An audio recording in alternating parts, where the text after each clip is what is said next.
Thank you. We'll call tonight's Housing, Urban Development, and Zoning Committee meeting to order. Madam Clerk, please call the roll.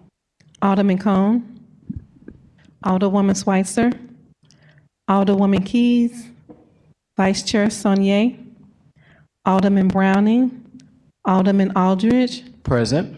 Chair Clerk Hubbard, Here. Alderman Cone, Alderwoman Schweitzer, Alderwoman Keys, Vice Chair Saunier, Alderman Browning. We have 2 present. Thank you. It's important to note that since we are not taking any votes this evening, quorum is not necessary. So the fact that we are not at quorum does not hinder at any all the weight and the value in this committee hearing this evening. This committee hearing was called in a sense of urgency about the Right to Counsel program here in the city of St. Louis, which we know was legislated 2 years ago. And that was a baton that was picked up prior to that from our former colleague of ours, Ms. former Alderman Christina Ingracia.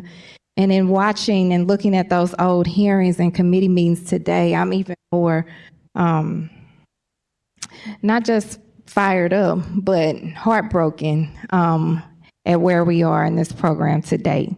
And so this is our responsibility as Alder people, not to only legislate, but then to follow through and to advocate and to be a voice for the constituents who we know needed and still need now more than ever programming like this. Want to be remembered, for myself, for what we did for our most vulnerable and for the least of these. And what's unfortunate is that sometimes people are in positions that don't have that same heart and mind. And even more unfortunate, they are in positions to make things happen or not happen, to form implementation or to cause obstruction.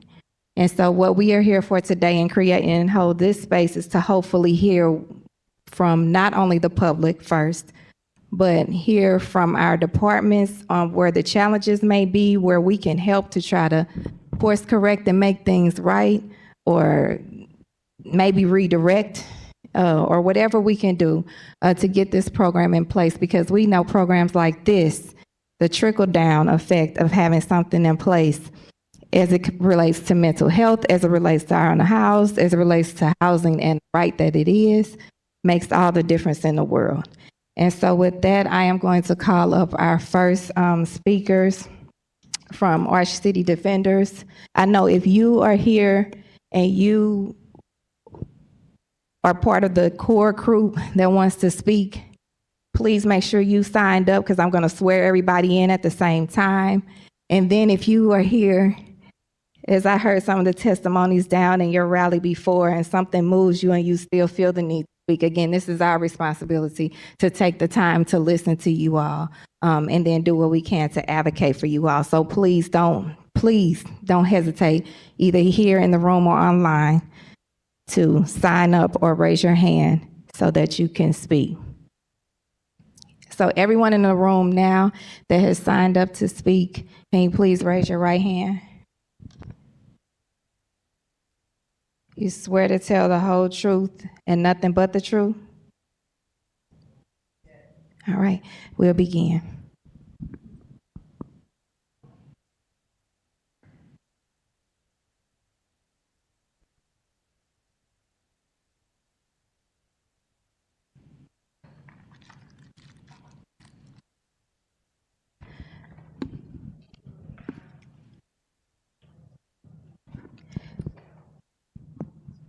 Yes, or the core group. If it's someone else that wants to represent that group, that's fine. But I did want to intentionally hear from the people and the public before we respond.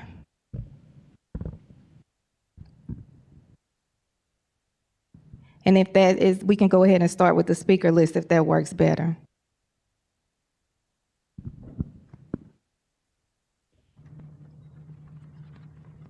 So we're going to start with August Kelly.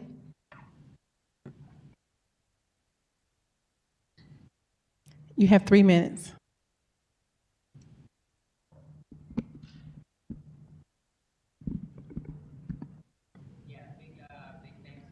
Just turn the mic on. And you could just first start out by speaking your name and the neighborhood you live in. Sure. My name is August Kelly, and I live in Tower Grove. Cool.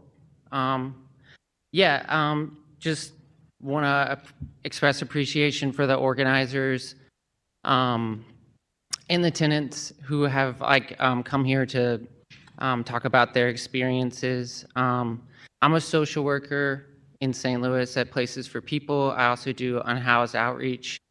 And I guess with where things stand, it felt like, I'm not sure the exact timeline, but it felt like about a year ago when this was passed, I felt like really, really hopeful because there are just hundreds of people on the eviction docket who just, if they decide to show up, which oftentimes it feels like it won't even really matter if they do or not because the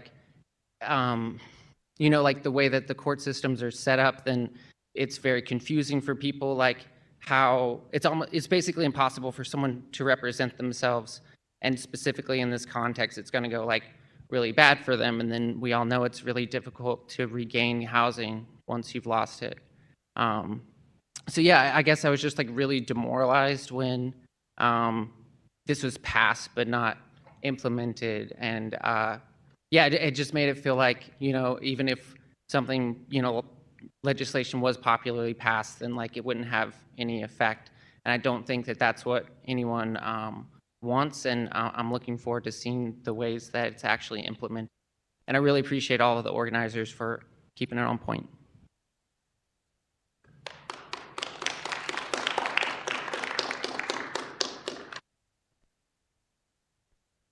Our next speaker is Emily Seipel,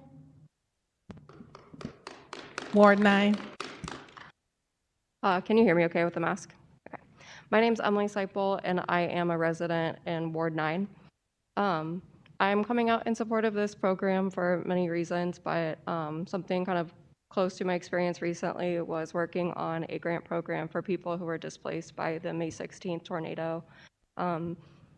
That looked a lot of different ways, but one story that really kind of stood out to me, talked to a gentleman on the phone who we were trying to get his application through, and he was living in kind of a group housing situation where there's 5 people in a home and have a lease for a room and then share access to common spaces. And their home, from aerial footage that you can see kind of before and after, the back of the home appeared to be gone, a large part of the roof gone, and people were still living there. And while I was talking to him, he said that the owner, since the tornado, had changed to a new owner.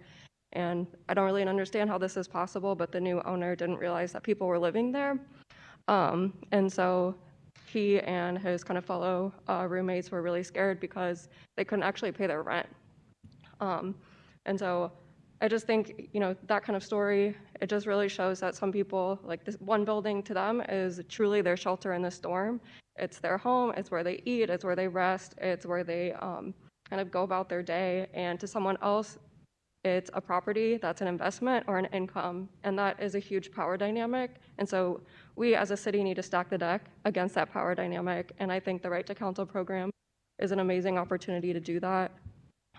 There's so many unique situations, and so people who are skilled and understand the court system, understand housing law, can walk alongside people who are, just trying to go about their day and be a good neighbor in our city. So I'm asking for it to be fully funded and for the program to be protected and for this to be just a key part of what it means to be a renter in St. Louis. So thank you.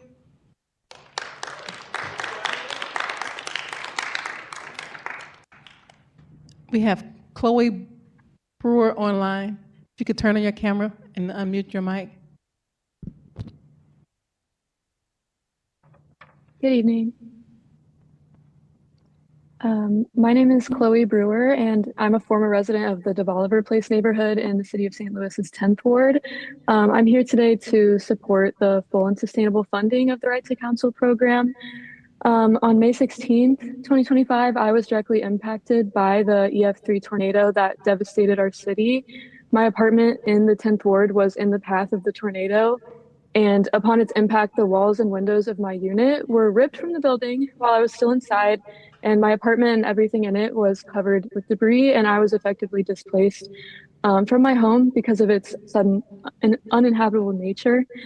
Aside from my building, the tornado destroyed more than 5,000 buildings and displaced thousands of families.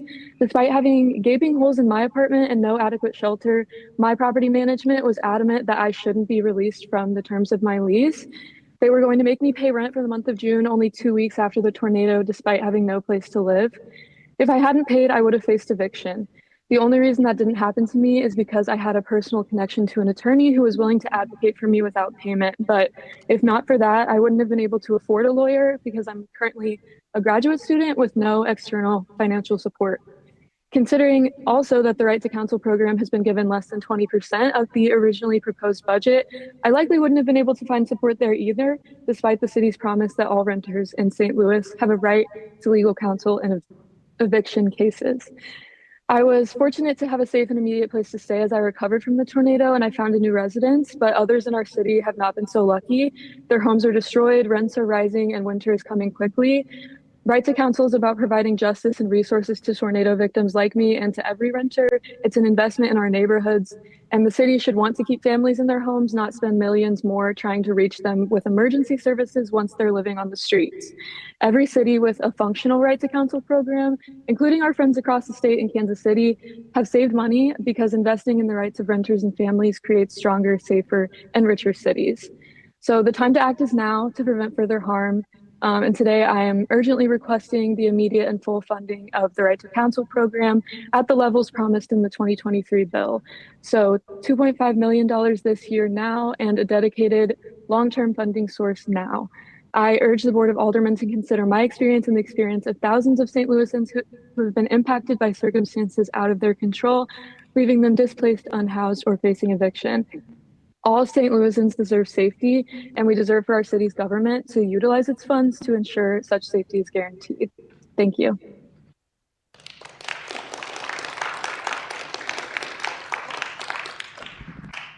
Ms. Rucker?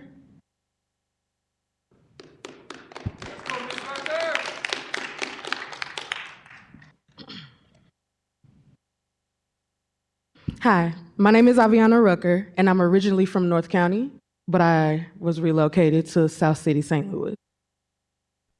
I'm here because I lived through exactly the kind of situation this legislation is meant to prevent, and strongly support fully funding the Right to Counsel program. Not long ago, I was facing eviction during a time when my health was in serious decline. I knew I was fighting for a battle that could have been life or death. In moments like that, stability isn't optional. It's what keeps you alive. I needed a safe, steady place to recover, not another crisis to add on to what I was already dealing with. When my case began, I didn't have a lawyer. I wasn't even referred to one. As a matter of fact, I was still paying in good faith. And originally, my case was assigned to the assistant manager who was surprisingly removed during the time my eviction was served. I walked into a system completely unprepared and overwhelmed while trying to keep myself healthy at the same time. Here's the truth. It shouldn't take for the damage to already be done for legal counsel to be provided. Thank God, once I did my own research looking for rental assistance, I was able to find the Arch City Defenders. St. Louis did the right thing by passing the Right to Counsel ordinance, but without fully funding it, it can't do anything to help the people who really need it. People lose homes, children lose their stability, parents lose their mental capacity to stay sane. People with serious health challenges like I had COVID, flu, and was in hypertensive crisis. I could have died that day, but I'm still here, fighting for something that everybody should be fighting for. I'm asking you today, fully fund this program, make it legal, protect people early, and make it accessible for all. Don't hide it. Give tenants a real chance to defend their homes before they end up in a crisis similar to mine. Because for many of us, housing isn't just a place to stay. It's a foundation for your health, your safety, and your dignity. Thank you for your time.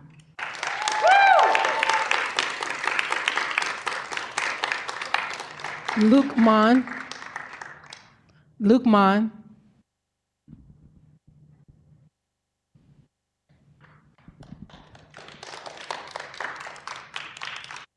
Good evening. Thank you all for being here tonight. My name is Luke, and I am a resident of the 3rd Ward. I am here today in solidarity with my neighbors to support sustained funding for the Housing Eviction Law Program. Between 2017 and 2024, 46,931 renters had an eviction case filed against them, and more than 6,300 evictions have occurred this past year alone. As some of you might remember from the National Coalition for a Right to Civic Counsel, tenants fare far better with full representation. To date, this program has saved tenants $299,221 collectively. But this program has not been funded at the levels set out in the ordinance. Only $685,000, that's less than 20% of the proposed budget. And the program has not met its target caseload, providing full representation to 343 clients, far below the target of 1,125. I want you to increase funding for the right to counsel to $2.5 million per year so that the program is functional and it meets the needs of our neighbors who are facing eviction. I also read the article in St. Louis Public Radio today, and I do support President Green's proposal to resume collecting Prop S funds, but whatever we can do to make this program permanent. Thank you. Misha Hurst.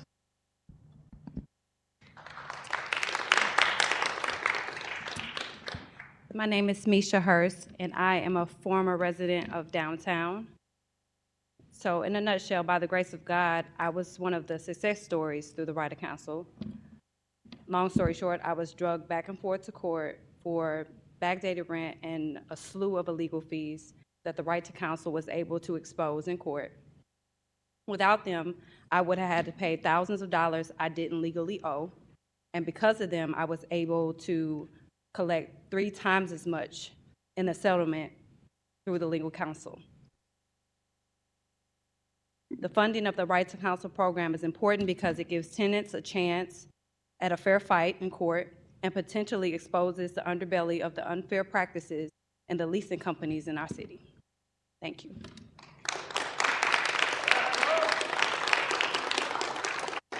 Jamie Mitchell.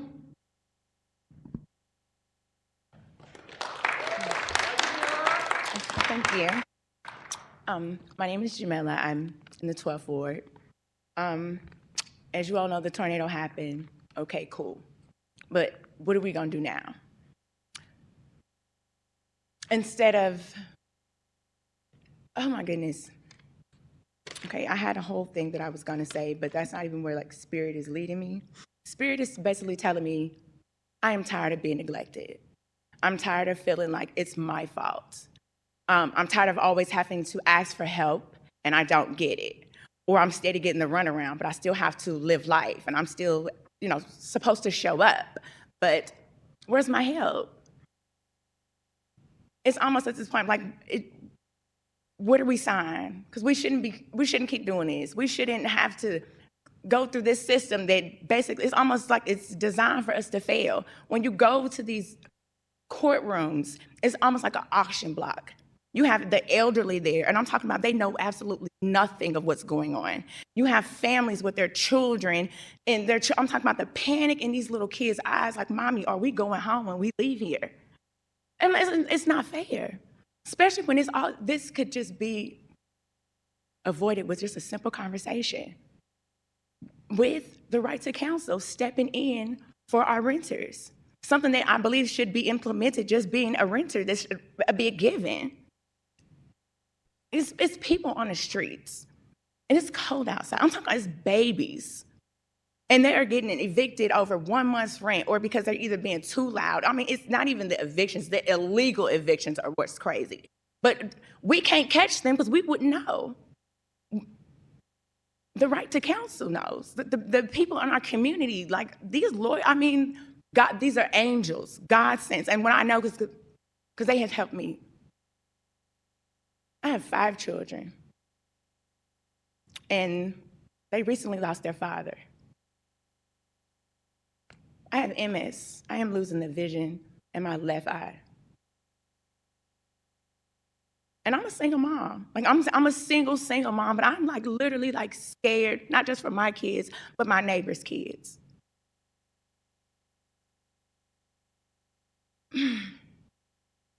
At this point, this is just abuse. Because I feel like housing is a right. And it's like you are, not you per se, but I feel like my rights are not being respected. And so at this point, it's like, what do I do? Like, really, what do I do?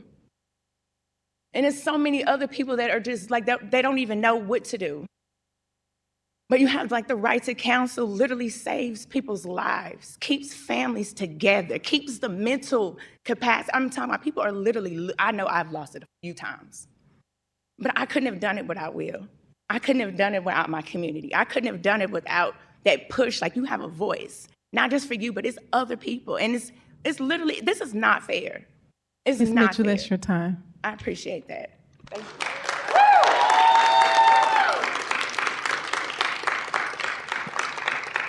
Michael Higgins.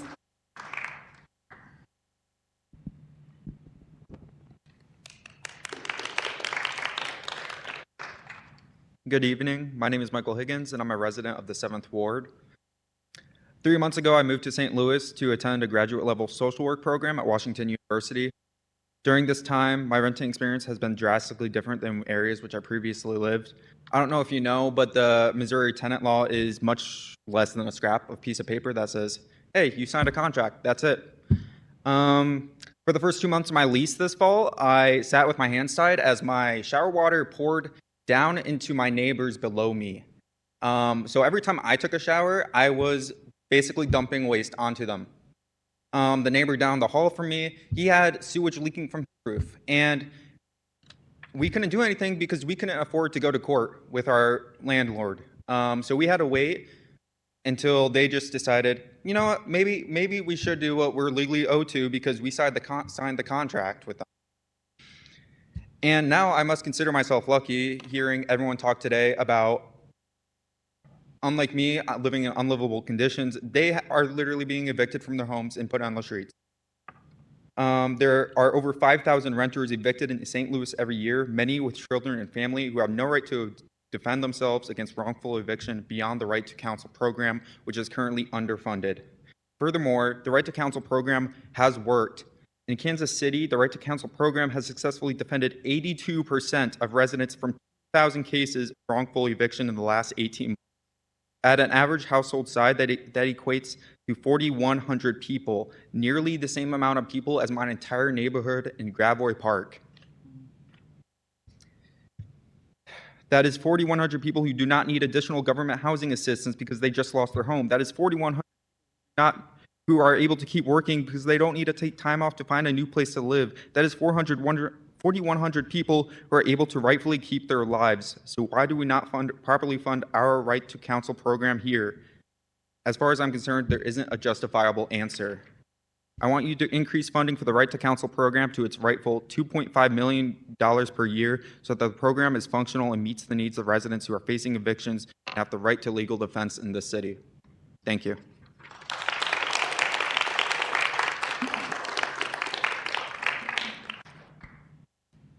Stacy Crawford.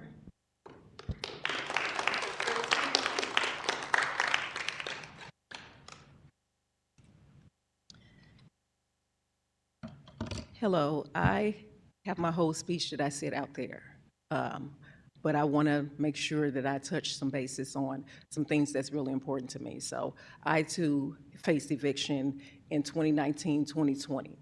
I was staying in the Delmar Loop Apartments, and I had a senior, single mother raising a child or whatever, didn't want to uproot her.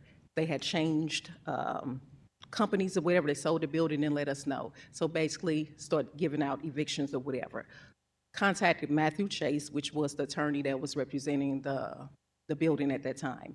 And to make a long story short, he didn't do what he said he was to do. And it was not only myself, it was a slew of people, the entire building, that he did that. So when I went to court, we had made arrangements, but they put on additional monies that was not owed, and it was contingent if I decided to stay, but they were not doing what needed to be done in the property.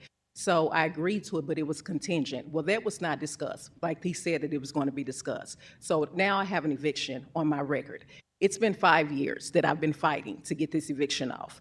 It's been 5 years of not being able to be in a stable, apartment, living conditions or whatever, and you just have to take the bare minimum when you're doing it. You're dealing with slumlords, and I'm just so tired of seeing these attorneys like Matthew Chase. And when you go to court without a attorney, you basically don't have a voice. You basically don't have a voice, so your whole world can be just interrupted within seconds. And I say that to say this because not only was I facing it, but I deal with people every day that face it. I am also on the board of the Crisis Nursery, the chairman of the board of the Crisis Nursery. So we deal with this every day. So I'm telling you, not only from my personal experience, but also from seeing the clients or whatever. But also I can tell you that it's a good outcome because when they have the right to counsel, when right to counsel is so needed, when they have that attorney, that they can turn their lives around. They just need a little help along the way. That's all, just a little help. And we can probably just end a lot of this homelessness. So it is definitely needed. It is something that that I'm going to advocate for, not only for myself, but also for the people that I help and support to serve, as well as, arch defenders or whatever. So I just think that it's really needed, and I think that people really need to just pay attention because it's around us. You can't be oblivious to it because when you walk outside of this courtroom, you're going to see it on every street corner. So that's what I wanted to add.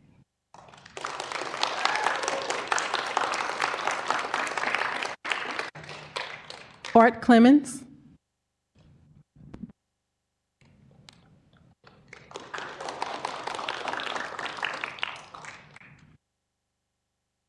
Yes, my name is Art Clemens. I have been living in the St. Louis area for about 30 years. I want you to know that there's been twice that I've been locked out of my apartment when the rent was paid. And I managed to represent myself and get it straightened out, but I didn't get the kind of money that I should have if I would have had an attorney. And but I've never been evicted. Anyway, I feel that, most people won't be able to handle it if they were to get locked out or evicted. They don't have an attorney, so this program is really important. I'd also like to say that I lived for 7 years in downtown St. Louis, and I brought a pro se lawsuit against the Gentry's Landing.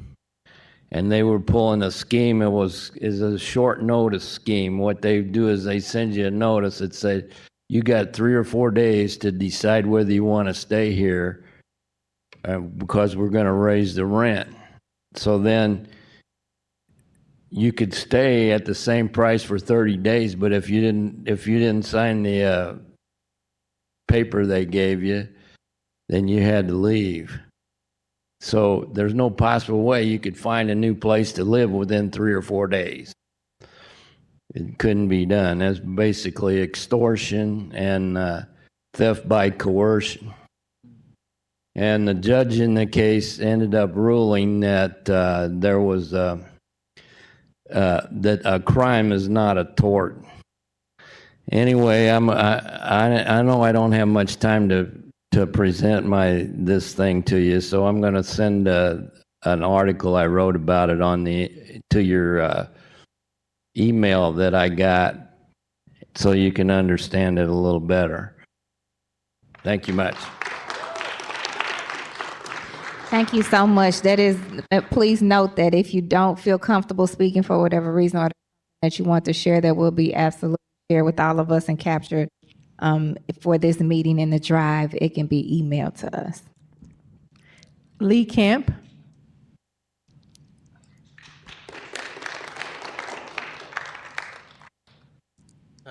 Good evening, everyone. I'm actually an attorney that's here. I think it would be more powerful to hear from everyone else before myself, so I'd ask that I be called back at the end for testimony. Thank you. Rosalind Guy.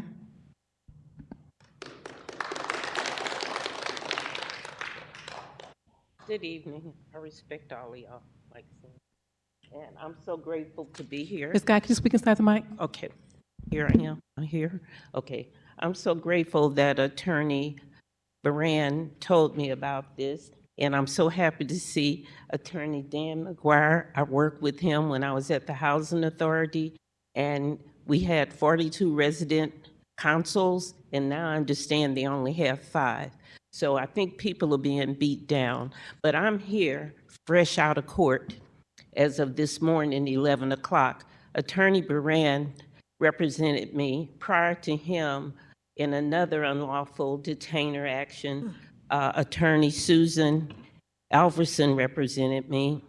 And prior to that, the Lord got me out of it, okay? But something needs to be done to watch these slumlords, because they will put issues on us and get away with not providing safe and sanitary housing.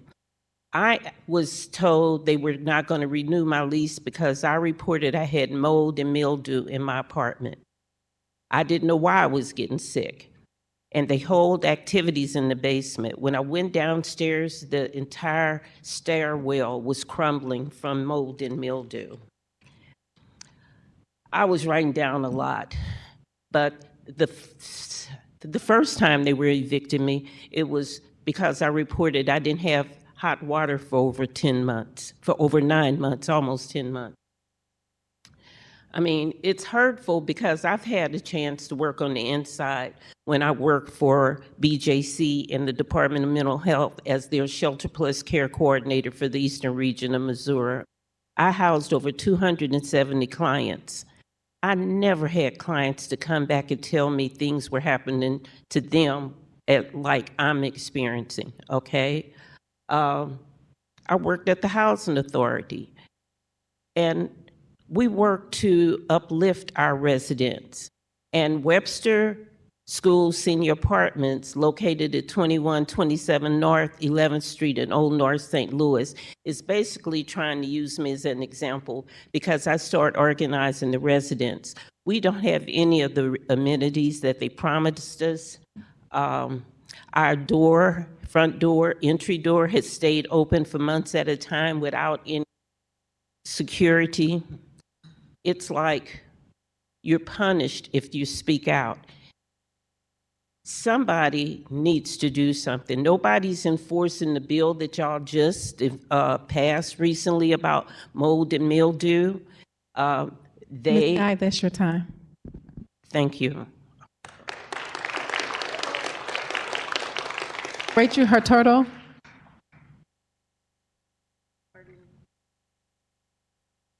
Rachel.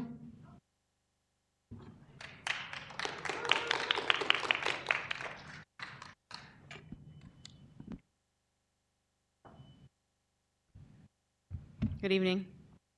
My name is Rachel Hurtado. I live in the 7th Ward, and I'm also a renter. I want to talk about a couple things with regard to Right to Counsel, but first I just want to give some gratitude to our chair here tonight for calling this hearing. Really grateful that the alders that are here understand this issue is important enough for y'all to be here in person. We're extremely grateful for you because you don't have to be here. Well, you kind of do, but you didn't have to, especially in the evening. I also just want to say, highlight that the majority of the folks who you're hearing from tonight are not professional employed organizers. They are everyday people. They are tenants, working class renters, and people who are your constituents. And I'm so incredibly proud to be in community with these folks. Okay, I want to cover a couple of things really quick.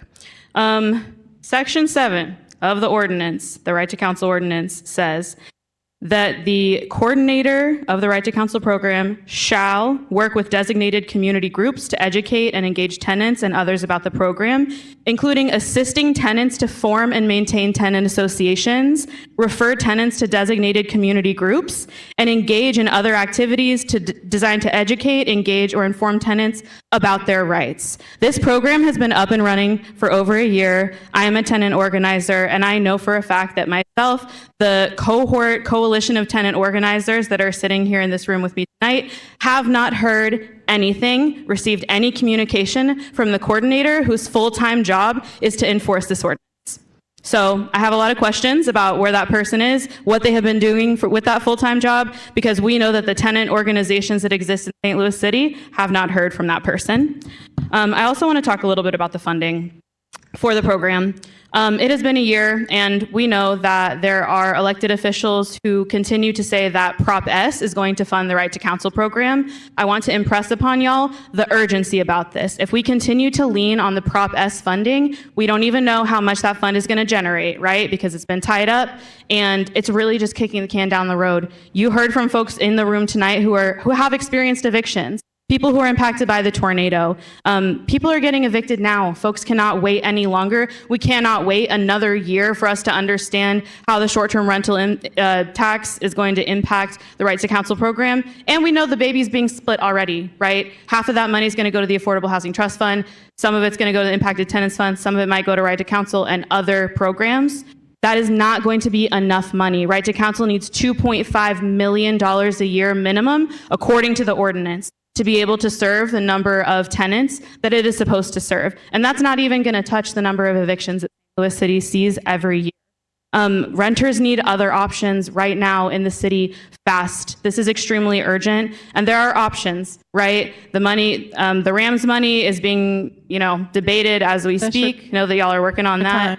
Thank you. The police budget also is $157 million, and we know that if the police said that they had an urgent issue dealing with crime in the city, there wouldn't be a 2-year waiting period, right, to figure out if the taxes were going to fund that. We know that renters need this money now, so please, I urge y'all to work quickly to find money, fund this program before the budget season comes around, and then when budget season comes around, make sure it has a permanent line item in the city budget so that St. Louis renters have the right to eviction defense enforced.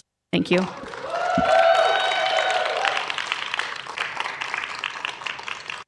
Damon Starks.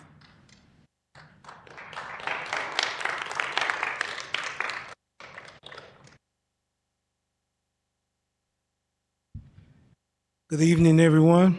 My name is Damon. I am the housing justice organizer at Action St. Louis, and also I live in the 11th Ward under the Lower Keys. I have written a speech today, but we hear what's going on.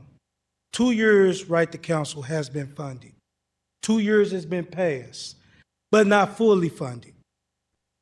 There's 2 years of not being fully funded, and yet people want results. All I got to say, if you do not put in 100% on anything, whatever that is, and expect results, is not going to happen. I don't care what it is. It's not going to happen. So we need $2.5 million each year. That could come out of the city budget. City budget, what? We get $1.4 billion a year. Somehow we can probably defund them some of that police money too, because they ain't getting nothing anyway. Let me tell you something. We have 5,000 evictions each year in this city, 5,000. The tornado just happened. What do y'all think that's going to do for this homeless population? We have to really think about that. It's basically wintertime here. Our winters get extremely cold. Our summers get extremely hot. We know that.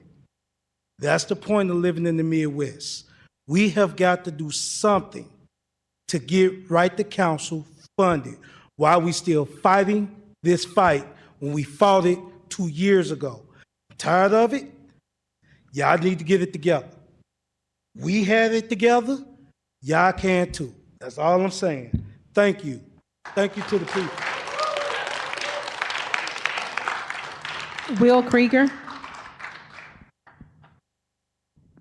Will. Good evening. My name is Will Kruger. I'm an eviction defense attorney and tenant organizer at Arch City Defenders. I'll focus my testimony on why evictions are so different than all other civil court cases in ways that make right to counsel crucial. First, the stakes are extremely high. Dozens of families were evicted today. Today. Where will they sleep tonight? The homeless shelters do not have beds. It's too cold to sleep outside and it's getting colder. There is no safety net. The judge does not offer you a place to stay when they evict you. You just walk out of the courtroom homeless.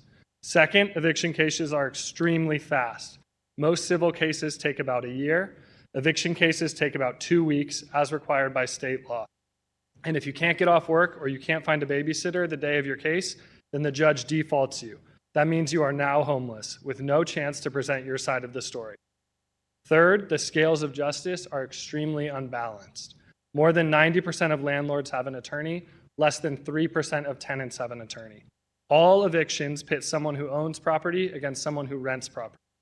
Renters have rights under law, but they are not able to assert them in court without an attorney. So almost every case is a wealthy person or corporation with a lawyer against a poor person without a lawyer. Who do you think is going to win that one? Fourth, the system itself is predatory. The eviction mill that we call housing court is designed to churn through hundreds of cases a week, not to provide anything close to justice. Would you personally go to trial without an attorney, knowing that one false step meant that you would be homeless? That's why trials are very rare. Instead, landlord attorneys coerce tenants into consent judgments, court-enforced payment plans that tenants agree to because they have no other option. A tenant here tonight spoke about being in a consent judgment for 5 years. She knew it was predatory when she signed it, but her only choice besides signing was go homeless during a pandemic. And the interest keeps building faster than she can pay it down. I know for a fact she has paid far more than what she originally owed in back rent, and she is still sinking below the rising debt. I need to be very clear. This is how the eviction mill is designed to work. The system is working exactly as it is designed. Fortunately, we know how to address these problems. Right to counsel works.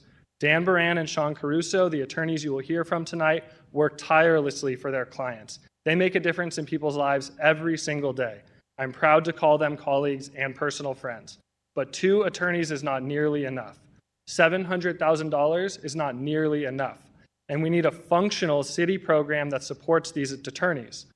Every jurisdiction across the country that has right to counsel has reported fewer evictions, stronger communities, and long-term savings, because investing in our neighborhoods helps all the city thrive.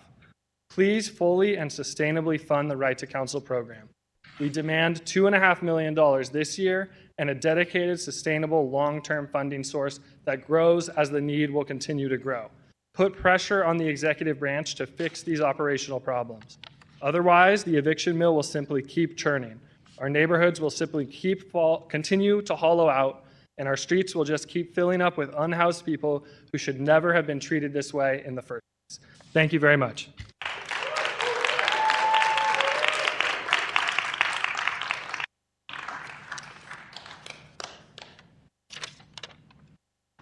Jesse X's.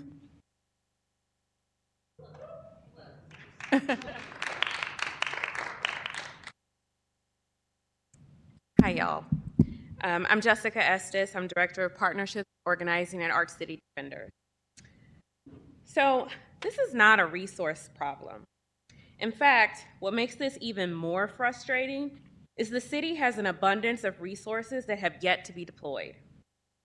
Right to counsel has passed. It is the law. But what is the point of passing legislation and undercutting it by not allocating the funds required so that it can achieve the highest impact? You've heard today the vast difference in experience from community members facing eviction with counsel and without. The solution is simple. Do what's necessary. You are public servants. Serve the public and deploy the resources to fully fund Right to Counsel. Thank you.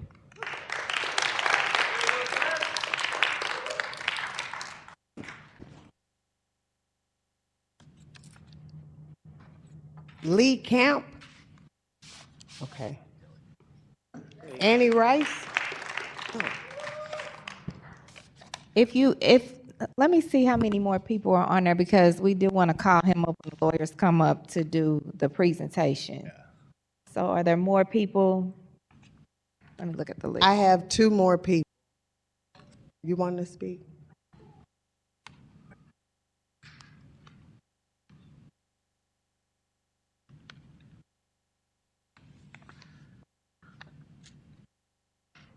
Then I have Annie Rice.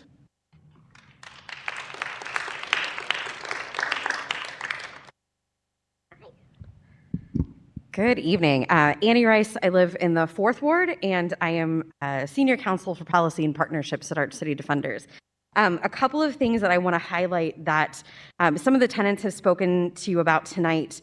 Evictions are scarlet E's on people's records. They do not come off. Right? There's no time expiration that you could have been evicted 20 years ago, and that is still on your record, and you can be denied housing for the rest of your life once that is on your record. So it is critical that we prevent that from ever getting onto folks' records. We've just allocated about $18 million for services for the unhoused. That's great, but we need to spend money on the front end to prevent people from needing that money once they're out on the streets. It is far more cost effective to keep people housed than it is to provide services once they're out on the street. We've passed mold ordinances, heat ordinances, safe housing ordinances, but can't enforce them because of the lack of staff and the lack of resources in the building division, right? That's always true. It is difficult to enforce those. Do you know who can enforce them? Attorneys in court when they're representing tenants. Right? So that is the other way that the city can help get this done. So if an attorney came alongside Miss Rosalind, like she said, she's able to come back and that attorney can present to the landlord, hey, you are breaking the law, right? You are required by law to fix the mold. And that is another way that we enforce the law. So if the city has empty positions that they can't fill in the building division, or otherwise money that can't get spent and we don't have that enforcement capability, send it to Right to Counsel and let the attorneys do it, right? And that will help prevent bad landlords from turning over terrible apartments to the next person who doesn't have resources otherwise, and helps the whole city get our housing stock into a place that is livable for people to actually.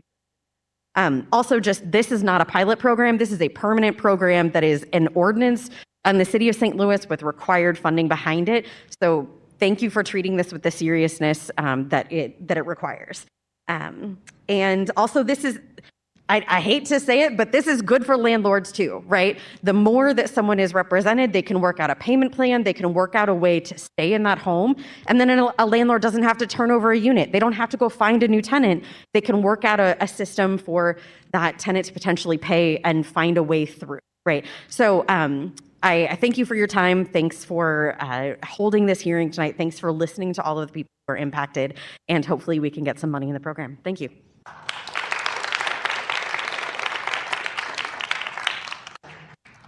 Tracy Fantini? Yes, thank you. Sorry I couldn't be there in person tonight, but I just want to thank the alders who are present. Most of you know me in one or more of my several capacities as an advocate. But tonight I'm here as the Executive Director of HOPE, Housing Options Provided for the Elderly. I've worked with very low income older adults facing housing issues for 18 years now. And I've worked with countless folks who were facing eviction and then who eventually did get evicted. What I can tell you is that the vast majority of the clients that I have worked with over the years have not had legal counsel or representation, and it's nearly impossible to get it from legal aid or even Arch City simply because of the demand. They're overwhelmed with more than they can handle. And our clients are the lowest of the low income. Our average income per client is about $1,100 a month. There is no way they can afford an attorney, and the deck is just stacked against them. They're at the mercy of the landlords. So if they have problems, like other renters have described already, landlords who won't fix things, or, will turn off the utilities or whatever, even if they try to take the proper course, they're still not likely to be successful in court without an attorney. And so what happens then? Well, they get evicted, they become homeless often, and then, of course, everything else falls apart when you're homeless. If you're employed, it's hard to stay employed. If you don't have transportation, if you don't have a car to live in, getting, health care, access to food, all of those things become so much more difficult and so much more expensive, frankly, to help. It's expensive to the public to try to help in that situation. And then worst of all, honestly, that eviction on their record then prevents them from becoming rehoused at a place that they can afford, because most HUD affordable housing complexes that are run by HUD or our tax credit won't take you if you have an eviction on your record. And so what happens is that just creates an impossible situation. And so I am very grateful that you all have passed the right to counsel. That is amazing. However, it is no good if we can't fund it, right? It's got to be funded. People have to be able to get lawyers. And since we have just had a tornado, and I have been involved in immediate relief, short and long-term recovery planning, what we are seeing is that our lowest income families, elders, and as well as families with children, multi-generational families, they can't afford the housing that is available. I'm sorry, So Ms. if Fatini, people become evicted. that's your Yes? time. Oh, well, thank you very much. I appreciate all of you. And I think most of you know how to get a hold of me if you have questions. Thanks so much. Thank you. Z. Gorley.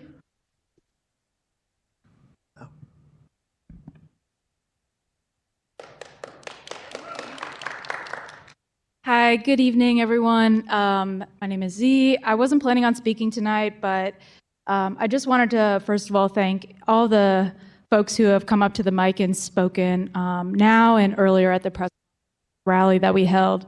I don't know if folks still keep a pen and paper around, but I have a couple numbers that I want to share. So Arch City Defenders in 2022 started requesting data on evictions, eviction outcomes from the state of Missouri. And what we learned in requesting those records was that between 2017 to 2024, 41,113 people had an eviction case filed against them in the city of St. Louis. The rate at which landlords and their attorneys are filing evictions against St. Louis City residents is twice the rate than it is in St. Louis County. The other numbers that I wanted to just point out, about each year, that's about 6,000 people we're talking about. So when we take this number of 41,113 people, if 3% had an attorney, which is the general estimate, that's only 1,234 people. Right to counsel is an opportunity that we already have. It's passed, it's on the table.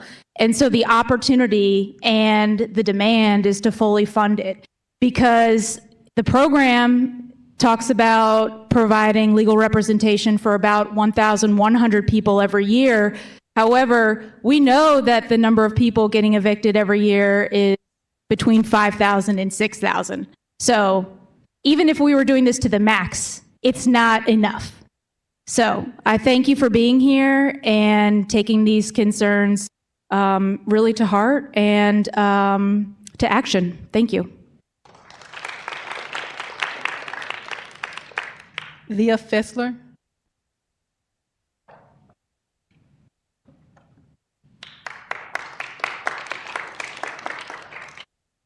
Hi, thank you for being here, and thank you to the organizers and everyone who's spoken already. I'm a renter on the 7th Ward. I'm also a civil rights and criminal defense attorney in this city, and as I'm sure you guys are fully aware, it violates Supreme Court law to send someone to prison or keep them in jail without an attorney if they are facing a felony conviction and they are an indigent person. That has been the rule of the land for quite a long time. And yet in this city and across the country, but even more heinously in this city, given we have this ordinance, we are taking people out of their homes and throwing them on the streets during 100-degree summers and frigid cold winters with no attorney whatsoever. And I would beg you to question how different that really is from sending someone to prison or sending them to jail with absolutely no rights and absolutely no due process, as folks have clearly articulated tonight. There's frequently not even an opportunity to be heard if you don't have, for example, a babysitter, which of course you don't because you're poor. I would also beg you to contemplate the fact that I have seen countless clients of mine. Most of my clients are actively addicted to opioids, which is the leading cause of death under age 50 in this state and across the country. Countless of these individuals who can barely afford to stay alive or maintain their addiction because they're no medical support whatsoever, they immediately get evicted. And where do they go? They go to the streets. And I don't know if you've spent any time outside of, the Schnucks in downtown St. Louis where I work and personally Narcaned 3 people a couple of weeks ago because folks are overdosing and dying every single day in the streets without any intervention whatsoever. Most of those people have lost their housing and have absolutely no other alternative of where to go because they go and they try to go to homeless shelters and those shelters are full. So I beg you to contemplate what really is the difference between sending someone to prison after they've had counsel, where at least there's a roof over their head, not to mention the fact that they're suffering in a million other ways, and putting our own citizens on the street without even a right to be heard, not to mention a right to be represented, and pretending as if simply because they exist in this city, they should have the legal expertise to represent themselves. That's just ridiculous. Thank you. Our final speaker is Lauren Fila.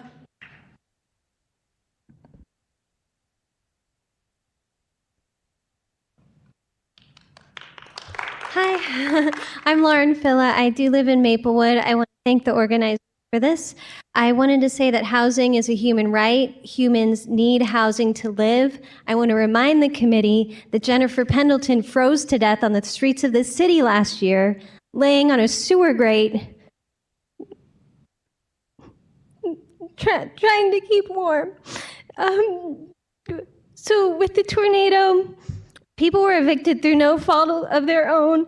Even though this was passed, people couldn't access the program because it wasn't funded. If people can't access an attorney, people will become unhoused and people will die in the streets this winter. I'm sorry. I helped a woman move after the tornado.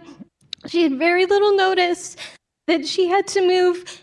She had to abandon all of her stuff. They heated her apartment to 130 degrees because they were trying to save the building, and people were passing out on her floor already. And so she had asked for help. We went in, we moved what we could. We had to sign something to even be allowed in. We said, "Where are we moving?" She's moving into her car.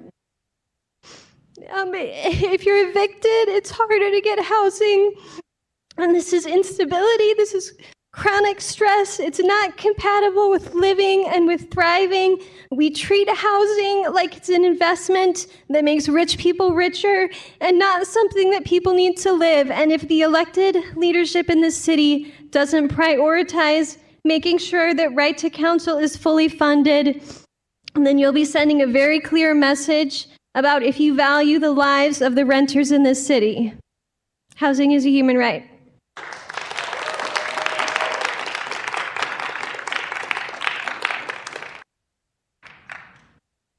All right, thank you to everyone who stood up and used your voice this evening. We know, was it anybody's first time? Anybody? Thank you. That's good. Thank you. It absolutely makes a difference. It absolutely counts. So I know that sometimes it can be, I get nervous when I speak, but I want to make sure that you all know that we respect and are first and foremost listening, but having your real human side to this work is what's going to make the difference in our advocacy. So with that, I'm going to call up to have the Legal Services of Eastern Missouri's presentation, the attorneys Dan Buran, Sean Caruso, and Lee Camp.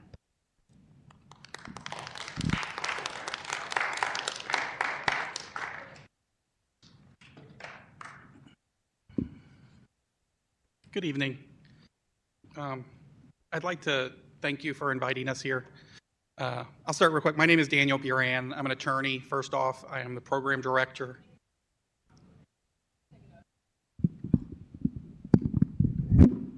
Can everyone hear me? Is this better? All right. My name is Daniel Buran. I'm an attorney, first and foremost. I'm the program director of what was the Right to Counsel program. We named it internally with Legal Services, the Housing Eviction Law Program, help STL City.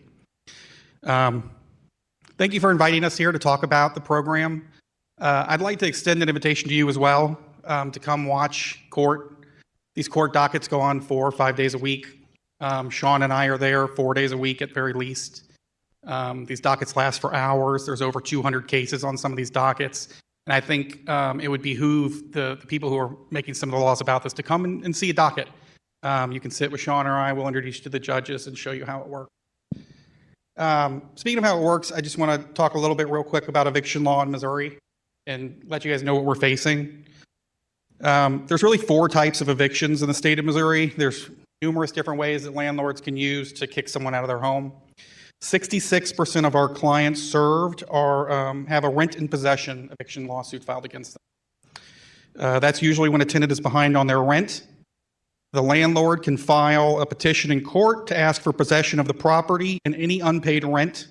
They can also ask for damages, other charges, utilities, late fees, and attorney's fees. Paying off the unpaid rent will stop the case, and proving that you don't owe any rent is affirmative defense. But the only thing the landlord needs to prove in court is you owe some amount of rent. If they can prove you owe some amount of rent, not the amount they're alleging, but if they can prove some amount, you will be evicted. The judge must order an eviction. That's a rent in possession. Unlawful detainer is about 8% of our clients served, and that's usually filed when a lease expired or a lease has been terminated by the landlord for some reason, and the tenant does not move out within the time given.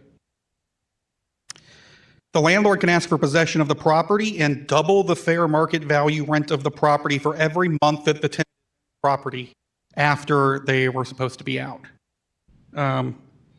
Typically at that point, landlords have stopped accepting rent from month-to-month tenants and just want the tenant out. All they need to prove is that the lease has expired or that they terminated the lease law. On a month-to-month lease, all they need to prove to the judge is that they've given 30 days notice. There's also an expedited eviction called a 441 expedited. That's typically reserved for when the landlord is alleging criminal activity or activity on the part of the tenant that is dangerous to other tenants in the building. We have seen attorneys abuse this law and use it to get tenants out quickly, because typically they can have a tenant out within 48 hours, and that's not enough time for them to call us, to get an attorney, to have any kind of due process. The 4th type is what was called the squatter's law. They were using that to get people out that they alleged didn't have leases. That was just most recently overturned by by Missouri appellate court. So they shouldn't be using that anymore, though we've still seen attempts. Timeline of an eviction. Trial can be set as early as 1 week from the summons date. That's not uncommon at all. We see it happen constantly with people that are unrepresented. The plaintiff's attorney will say, I don't want to negotiate, I want it set for trial. The judge says, I must set it for the first available trial date. That can be 1 week out.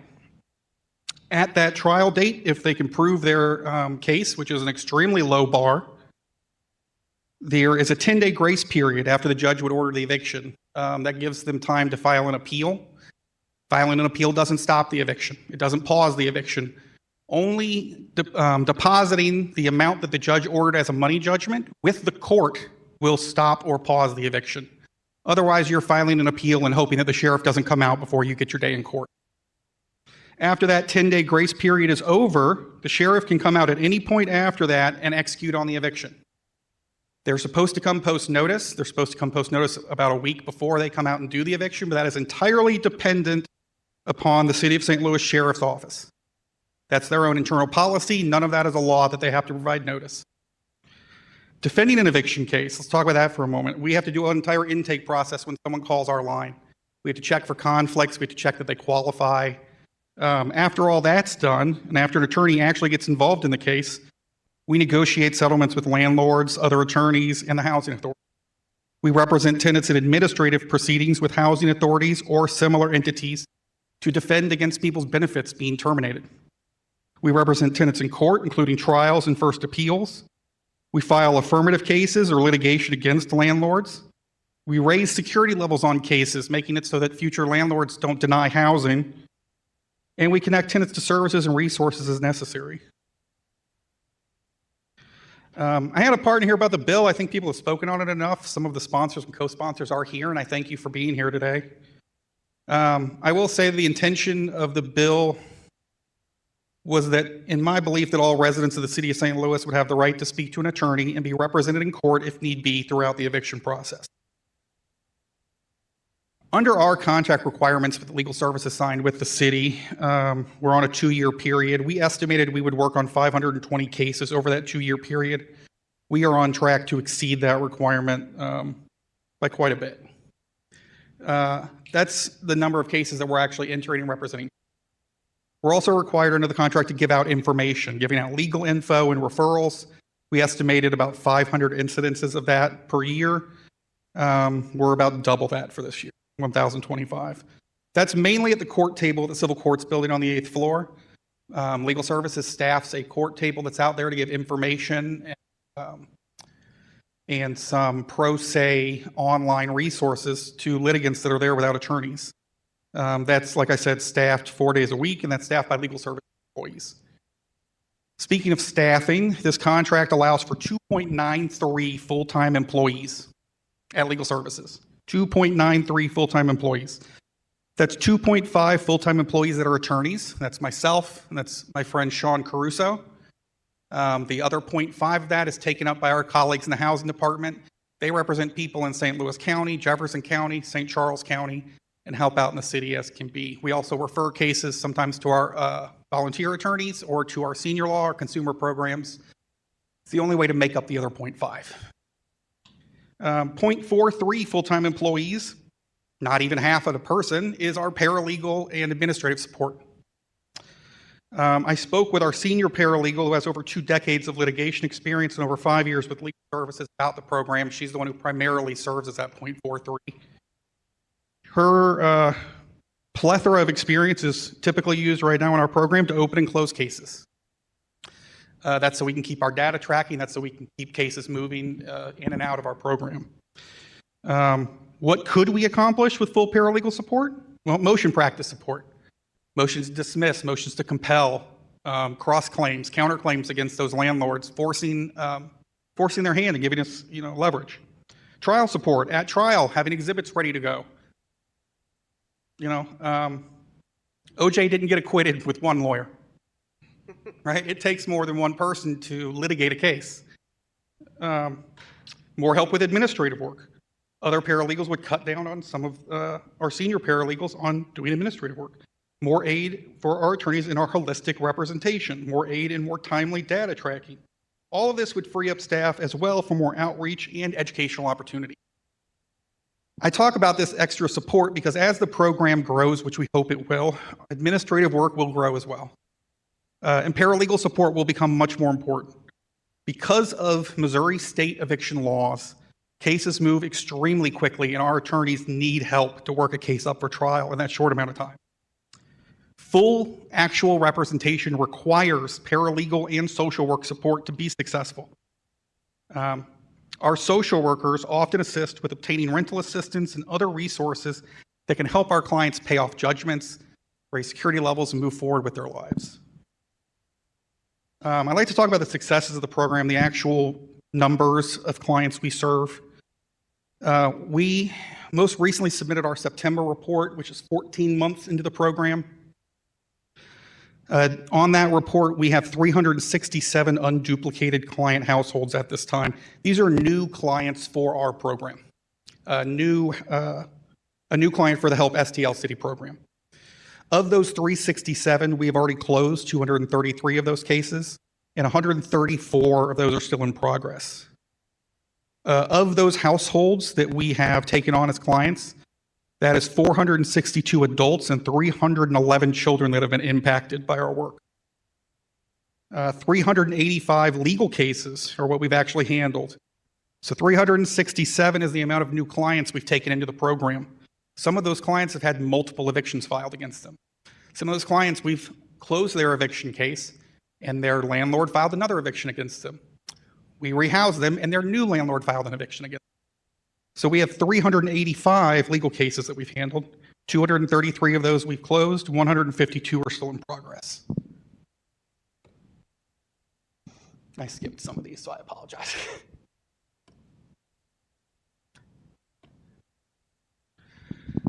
We've got our numbers here. We also talk about the legal information and referrals.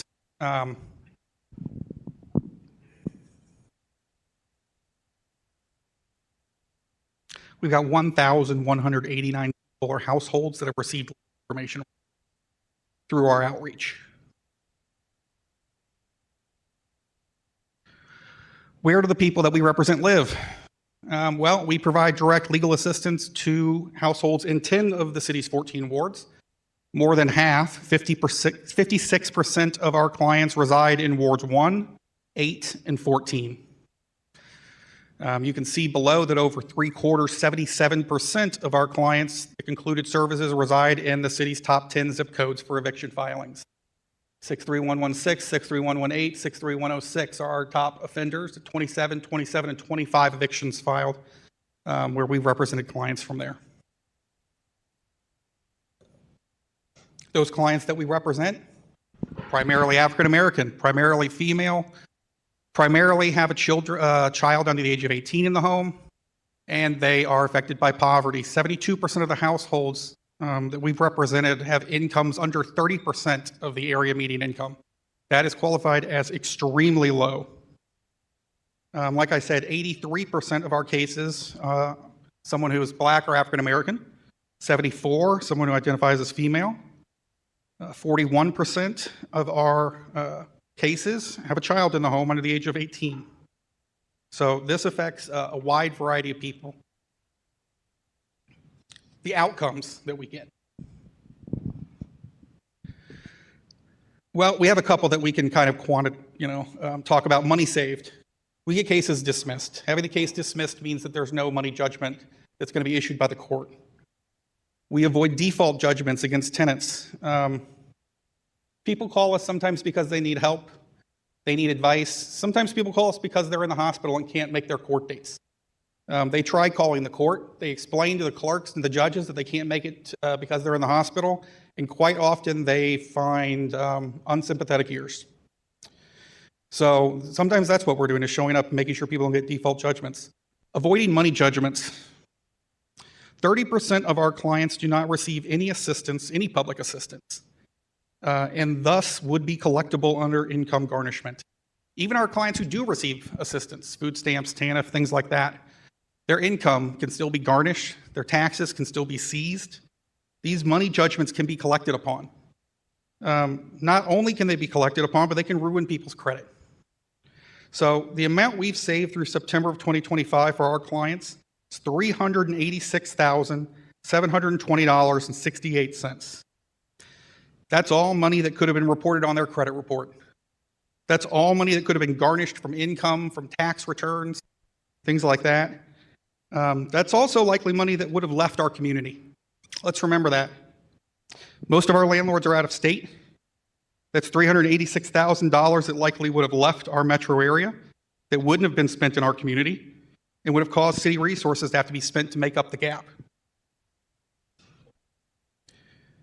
We get our clients more time to move. We avoid sheriff's evictions. Anybody who's been evicted can tell you that they can be violent, intrusive, and traumatizing. Armed law enforcement officers will enter the home and physically remove anybody that's still in there when they come to execute an eviction. After those people are removed, the landlord or property manager will change the locks and change the keys. Any of your property that's left in there after that point, you can kiss goodbye. We used to have luck in negotiating re-entry to get things like medicine, canes, wheelchairs. We're finding more and more that attorneys are advising their landlord clients to not allow that because there's a risk that they could damage property in there or do something. We help avoid homelessness, saving city resources. We help provide rental assistance to stay in the home. Through our social workers and other support staff, we apply for funds from third-party organizations. And let me be clear, the rental assistance that we can provide for our clients to help pay off judgments is in no way part of our budget for Right to Counsel. None of the money that we get paid for Right to Counsel goes towards direct rental assistance. We are scraping and scrounging for that in the community with city partners and other things to help our clients. Another measurable outcome is that our tenants actually feel empowered. They can assert their rights at the present, they can assert and know their rights in the future, and they can avoid red flags in properties and leases before even renting. Educating the public about their rights really helps prevent future problems. We have developed some online tools that we give out to most clients, including the Tenant Toolkit and online encyclopedia, motenanthelp.org, which uses AI tools to help people fill out court documents they can file with the court. And then we do outreach events in the court table. Real quick, the changes after year one. I'd like to discuss what's working well. It's pretty simple. People that we represent have better outcomes. They get more time to stay in their homes. They can find different homes. They're saving money. And instead of throwing bad money after good and paying old landlords, we're able to help negotiate settlements and deals that can avoid that. What's not working well? Having to turn people away due to not enough funding. I open the line for assistance for people to call in and leave a message at 8:30 on Monday mornings. Typically, by lunch on Monday mornings, I have changed a away message to say, unfortunately, due to limited resources, we no longer provide services. It breaks my heart every Monday to do it. I call people back throughout the week to remind them to call back the following Monday at 8:30. But Sean and I only can take so many cases without ethically being overloaded, and that wouldn't serve any of the clients that we actually have. Difficult issues that we're facing in the future. Evictions are on the rise. Small property owners are being bought out by large out-of-state corporations. Inflation's up, healthcare costs up, food costs up. That means less money every month for our clients for rent and housing. A lot of our clients are on a fixed income, and that's not changing anytime soon. But housing costs are going up every month, every year. We've got clients who are still recovering from the tornado, and we're in for a particularly brutal winter this year with a vulnerable elderly population. Even though it sounds like we are going to be getting some funding and there are going to be some resources available for tornado relief, this is something that we were on the ground right away. People were calling us right afterwards, and it's still going on. So what does the future look like? Well, more money equals more staff, more services that we. I don't think it's rocket science to say what would help is to expand the program. But good news is that we are part of a nationwide trend. Other cities have right to counsel programs. We have states like Oregon, Nebraska, Maryland, Minnesota, and Connecticut that have passed right to counsel laws. We have cities like New York City, Los Angeles, Denver.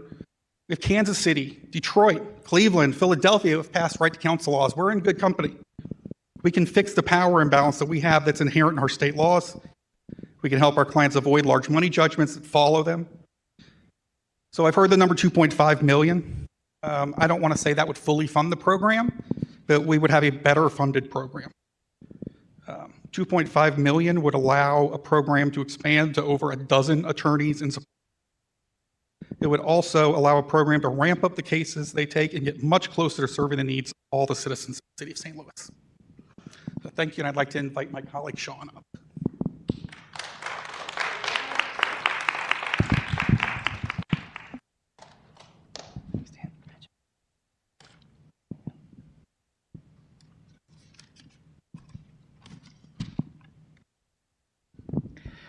Well, thank you to the HUD's committee for having this meeting. My name is Sean Caruso. I'm an attorney in the housing program. I'm one of the 2 attorneys that's funded basically under the Right to Counsel program. I've been practicing law for 10 years, and being an advocate for those that are less fortunate and who cannot advocate for themselves is absolutely my highest calling. It's a blessing to do this, and it's a privilege to be here to speak about it. This is my life, and this is the life of people every day in this city. I think in order to discuss the necessity of an eviction defense fund, it's necessary to understand the eviction process here in the city. Virtually every eviction case takes place in 2 courtrooms just a block down from you. The majority of these cases are filed by bulk filing attorneys. These attorneys have special privileges that allow them to file eviction cases en masse. They file hundreds of cases against our neighbors each month. And with this many court filings, errors are commonplace, and they get overlooked by the court. If a tenant misses court, as you've heard, they automatically lose. If they make it to court, the other side pressures them into signing a consent judgment, waiving their opportunity to be heard at trial and signing away their right to live in their own home. Just one signature. If they do make it to trial, but they were not a savvy enough litigant to know to plead defenses beforehand, they can be prohibited from making statements like, "Your Honor, I know I'm behind on rent, but it's because me and my baby were in a hotel for 4 months in December because we had no heat." If they properly plead defenses, they may still fail to introduce vital evidence because of hearsay rules and other evidence rules. The deck is absolutely stacked against tenants, and the process functions essentially like an assembly wheel for evictions, or assembly line for evictions. And it's no wonder our shelters are full. That's the process, and I'll show you. You come every single day. It is appalling, and it affects my mental health doing this job, just as it affects the mental health of the people that are experiencing this system. And if you think there's some sort of justice out there that's stopping that it's a fair process, you're just absolutely kidding. But here's why I think the Eviction Defense Fund, like the Right to Counsel program, is vital to any major city. The reason that there are so many vehicles with expired tags, and the reason landlords charge excessive rent and illegal fees while providing substandard housing is the same. They think they can get away with it, and often they can. Eviction court is where landlord practices are put under a microscope. The same morning as my previous testimony before the boards of estimates and apportionments, I had a trial where a landlord had no occupancy permit. He had received all the violation letters from the city. He was still demanding rent for his condemned unit because he thought he could get away with it. The funding for eviction defense attorneys puts bad landlord practices under a microscope. It creates a fair playing field for good landlords. And it helps set the standard for a decent, safe rental housing market, which directly impacts the ability of our citizens and our neighbors to maintain the health and safety of their families and contribute to our society. We're getting out of time. I had a few good examples. I'm going to keep it to 2. Number 1, I watched you guys' meetings when you were passing this bill. I think the number 1 criticism was, well, what about the landlords? It's not fair to them. I'm going to tell you something. Every good landlord and every good attorney loves when I'm on the case. It makes things easier. It makes it smoother. These tenants understand now. They're less disruptive. They're able to participate in this system because they know what's going on, because they have a trusted confidant. They have an advocate. Judges are thrilled that I step in and make sure things are done properly. So if you worry about the landlords, you're worried about the bad landlords, because the good ones are thrilled to see me. One case I want to talk to you about, and you actually heard from her a little bit today. I gave some counsel and advice in January this year. She came to me, she was nervous, she was experiencing the case for a little while already, and they were keeping it going every month and charging money from her. And she was getting nervous. She called us. I looked over her information. I looked at her lease. I said, here's what you rightfully owe this amount probably. Go offer to pay this, and you'll be good to go. This is the law. Pay and stay is a law we have in the state. You should be set. She called me in, I think, July. Said, Mr. Caruso, I need your help. I don't know what's going on. I'm still in court. They're taking my money. The judge won't listen to me. I don't know what's happening. So I extended that to full representation. I contacted the landlord's attorney. I said, listen, you're doing this wrong. This isn't right. He said, well, I've got this piece of paper that says she owes this money. Landlord wants her and her kids out. They want to kick them out. I said, well, we're done with this shit. We set this for trial. We had trial, and that landlord got up bold. Look, here's a piece of paper with numbers and charges. They owe us money.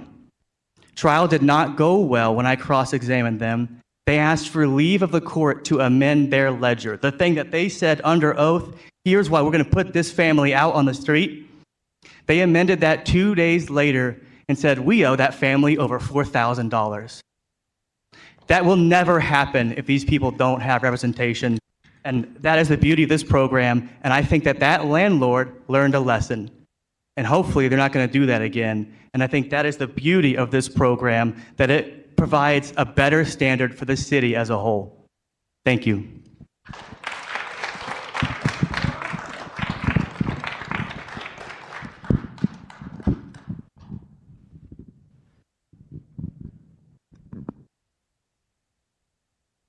Well, I've made it back. Short though. All right. Good evening, everyone, for about the third time tonight. My name is Lee Camp. I'm an attorney with Arch City Defenders. I manage our housing and civil advocacy team. I manage 4 attorneys that do tenant work every day. We represent tenants in and out of the courts, sometimes on the defense side if they're being evicted. Sometimes we sue landlords, property owners, banks, all those things. I'm not here to really talk to you about that tonight. I'm here to talk to you in my role co-authoring this legislation. Along with Christine and Gracia in the past, we worked on this. I can remember it was on my wedding anniversary 3 years ago that we worked on this. And really, I think you set the tone appropriate this evening, Alderwoman Clark Hubbard, when you said we need to do some redirection. And I think that's right. I think we need to redirect quite a few things because you hear the good that a Right to Counsel program can do. You also hear the discontent in this community. They are tired of not having access to what they demanded down here years ago in a Right to Counsel program and what has been delivered really on the other end. And so I want to maybe point out a few places of where we've deviated from what the law says, but also redirect us on what we can do to fix this thing at this point. I think, of course, some of that starts with budget priorities. This law, as has been belabored this evening, requires an annual funding source. It required an annual funding source once the initial ARPA allocation was made. That has not happened. So we're still operating in our second fiscal year after passing this bill without any sort of dedicated funding source. And of course, it's not the legislative branch's job to reallocate this each year. The city should be allocating this money. And the coordinator for this program actually has a lawful mandate to hear the reflections of the attorneys that are doing this work and to put together a budget proposal, publish it to the director to make a budget request that fits the need of this program. Another place that we absolutely have to redirect is on calling this a pilot program. I've heard it called a pilot program by multiple layers of city leadership. I haven't heard much out of this mayor's office other than some campaign flyers around the Right to Counsel program. I heard it called a pilot by the previous mayor's administration. I've heard it called a pilot by many of your colleagues, and this is not a pilot program.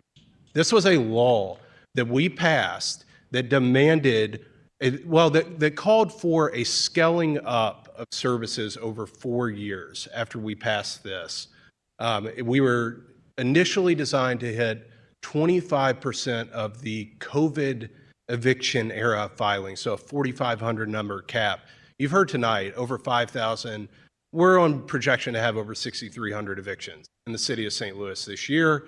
So even our conservative estimates, just to honestly persuade this city that we needed this program, still won't be enough. But we have to at least try to achieve what we set out to do in the first place. We're supposed to hit 25% of those filings year one, 50 year two, 75 year three, be at 100% in year four. We've allocated no additional funding to do that. We are essentially asking a service provider who's contracted to do this to bank on future funding right now, to go out and recruit new attorneys, to secure office space for these individuals, the tech that come with it. You've just heard all the things that are associated with running a program like this. How in the world could that be a reasonable ask to a nonprofit entity when we, the city, are not following the law? We have no plan in place to actually scale this program up. One of the other fundamental requirements of this law was within 120 days of the hiring of a coordinator. It took over a year in September of 2024 to even get a coordinator hired after this law passed in July 23. That job was supposed to be posted, by the way, 60 days after the law was signed. That did not happen. Once we finally got one, that was months into the contract for service provision so that we could just get the program rolling. Well, the problem is we never actually set it up for success. And so we really need to redirect all the way back to that point and see what we have to do now to deliver on the promises we made years ago. Those include things like working with the providers, doing outreach to community groups. You've heard tonight, there's been no outreach around this Right to Counsel program. I'm in the court as well. I'm across the street frequently. I've been there once a week, every week this month. I've never seen anyone from DHS in there giving out information about the Right to Counsel program. And honestly, at its funding threshold right now, people wouldn't be able to access it even if they were in the courthouse at that point. So we've done no outreach. We've engaged with no partners. We have no plan. The plan was supposed to be in place to scale this program up, to properly budget, to hire and recruit individuals that would come to this city, do the work that our city residents have asked for. And in no way do I want to discredit the work, the hard work that is going on every day by my colleagues who just testified. This is hard work. As Sean mentioned, it is emotional. I've been doing this for 11 years. It's absolutely taken a toll on me. They do this every day in and out, live in those courtrooms. I see them get yelled at by their adversaries, and I see them smile in success when they walk someone out of those courtrooms. I think that's very important. They're giving dignity to residents here that demanded it and that have a right to it. I also want to redirect our language too. I know at times we don't refer to this as a Right to Counsel program. I remember about 50 people in January of 2023 demanding that they have a right to an attorney if they had to go through this. And I think it's even important that we use that language correctly around this. I'm very aware of the time, so I'm trying to truncate these notes down for the evening. I do want to point out next year, on that 75% number, we are supposed to serve in the next fiscal year, so 26, 27, 3,375 households under this program. There is absolutely no way, if there's no funding mechanism in place, that we're going to come close to that. In fact, it sounds more to me like the funding is out the door and potentially this program is at a crisis point without true funding allocation, without true leadership from the executive, right? This is in the mayor's office now to deliver on this. They should be giving you a budget. They should have the budget ready on this. They should be having these conversations. They employ individuals to put this program together and make it work, and we are ready for that to happen. We can have the best orgs, we can have the best attorneys working all the time, but without the resources, they're not going to be able to do this work. And more importantly, while it may be inconvenient and potentially just crippling to a nonprofit, what about our community? If if nonprofit entities are going to deal with those kind of problems, there's no way we are going to be able to deliver the services that this program promised 2 years ago. And I know all of you all were co-sponsors on this, care deeply about this, but tenants are tired. They are tired of hearing this. You know, I've again been doing it 11 years. 10 years ago, it was funding the Affordable Housing Trust Fund and the legal mandate to fund the Affordable Housing Trust Fund. And that kind of, wavers away. Then it's rental assistance. Big, great, grand announcement over rental assistance programs as we go through the pandemic. Those programs took forever to actually get money into people's hands. And plenty of people were evicted along the way because we couldn't administer the program fast enough. The Right to Counsel program, I'm describing as a crisis at this point. And what are we going to do? We do not want to see, we being a resident of the city, I live in the 6th Ward, I work here, we don't want to see another promise that we're going to launch another program, that we're going to have another relief source for you. We want to see this one work. This is the one that gets energy. This is a packed hearing room tonight. There was a packed gallery out before this started for something that passed 2 years ago. And it seems like the city, when the train left the station, thought the train ran out of steam. I'm feeling different energy as I'm here tonight. And I think we need to find that spirit of creativity, and we need to work together to figure out a way to salvage this program before we have to start all over again, back from square one, and we know how hard that can be with legislation in this city. Happy to have conversations with anyone tonight, in the future, over these issues, and I thank you all again for co-sponsoring this in the first place and holding this hearing here tonight. Thank you. Do any of you all have any questions for the lawyers before we get to DHS? Okay. All right. Oh, I'm sorry. One second.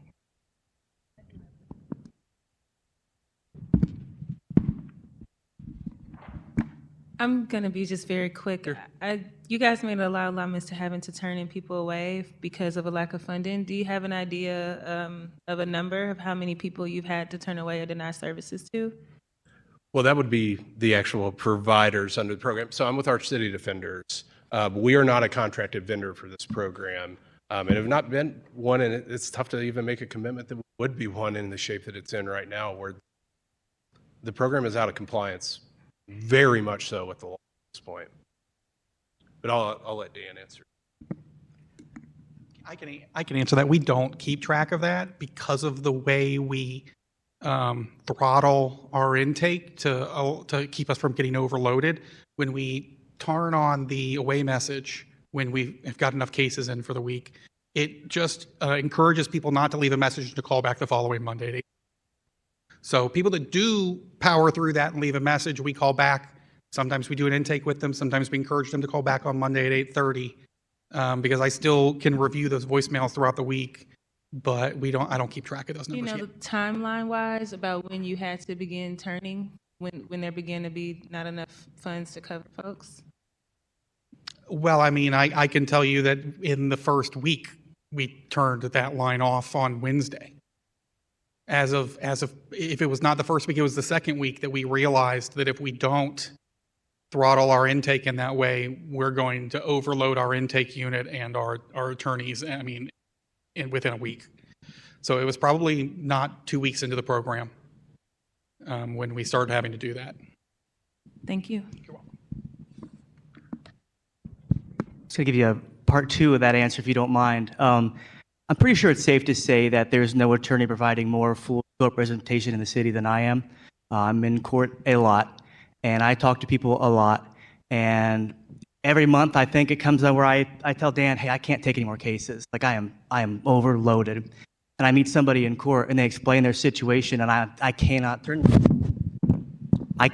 away from that. And I have to tell my girlfriend, hey, I'm sorry, I was going to hang out with you tonight. I got briefings to do now. I cannot step away from this case. And there are still weekly cases I meet in person. I can't take them. I'm doing as much as I can, and I'm still painstakingly saying this is not wrong, is not right. Here's my advice to you, how you can best do it.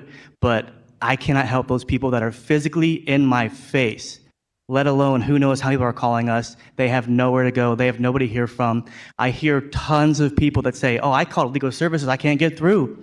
I know, I'm sorry. We have so many calls. There are so many people that need help, and they can be helped. They're not all people that should be on the street. They're not people that are saying, I shouldn't have to pay my rent. They're people whose their basic essential services don't work in their home, and they're being charged late fees for rent. It's absolutely absurd, and the need is definitely there. Thank you.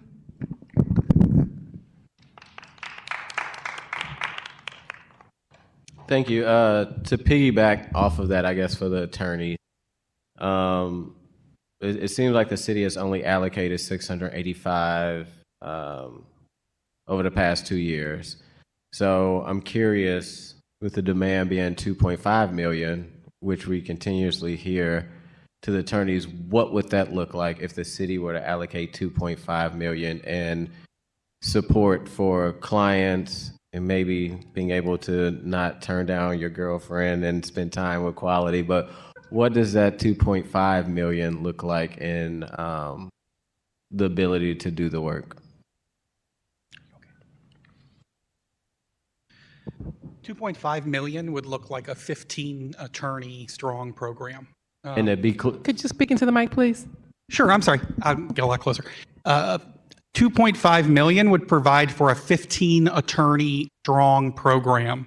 That would be 2 supervising attorneys who still take on cases and administrative cases. That would be 13 additional attorneys on top of Sean and I that could be hired and trained. That would include additional support staff, I believe an additional 1.5/ whatever the actual number is to bring it to 2 paralegals. That would be 1 full-time intake worker that could answer the phone all week, or at least return calls, or at least do intake more than Monday for 3 hours. It would be a strong unit of, over 15 people. And can you break down what is the unit now? So that 2.5 can get you 15 various positions. What are you guys working with now? Sure. 2.5 million gets you 15 attorneys, as well as support staff. The 685,000 gets you myself and Sean, and an amalgamation of another 0.5 attorney, and it gets you less than half of a person to support us. 0.43, I think, of a support staff. Yeah. Or administrative work. Gotcha. And I know me and Alderwoman Sonye serve on budget. I didn't even know we can go below 0.5 and FTEs or staff. I thought it was 0.5, but the fact that Apparently. Didn't know either. Yeah. Thank you. Got it. Alderman Aldridge, in response to your question, I want to note too, what we're working with in practice. So we provide a lot of counsel and advice that's very helpful. I'm an advocate. I really believe what is best for this program is we're in court representing these people in their court cases. And that's litigation. And litigation takes a lot of work. It takes a lot of filings, a lot of stuff that paralegals usually do at major firms. I'm doing most of it because our half a paralegal is opening and closing matters internally and doing reporting stuff. So I don't really have litigation support. So I can effectively represent fewer people because I'm doing work that I cannot off-charge on someone who would usually do that role in like a fully scoped, litigation firm. We have 2 paralegals in the program now. They work really hard. They're great, but it's not enough to meet the capacity of litigation that would almost begin to help in the city right now. Gotcha. Before you step away, Mr. Crusoe, the tenant that you helped earlier this year and they actually ended up getting money back, how did they find out about? How did they get connected to you? They reached out to me. She probably got the letter from the Department of Human Services that goes out to every person being sued for eviction. Okay, thank you. So to go back to that, if a person received an eviction letter, you send the Department of Human Services send the letter out? Yeah, so I think in your packet, spreadsheet that shows like the costs and the number of letters sent every month. And that is helpful too, as far as like the need. It mostly tracks the number of cases filed. I'm not sure where the director within the Department of Human Services gets that numbers, but 400 is the lowest number. It typically is about 500 to 600 letters they send out every month, mailing to people who are experiencing eviction. And maybe I'm jumping the gun because I know we're going to have them come up. Can you talk about, from the legal standpoint, and I know the work that you guys do. I think I have a resident here in the audience that is thankful for the work that you guys do to have been able to help.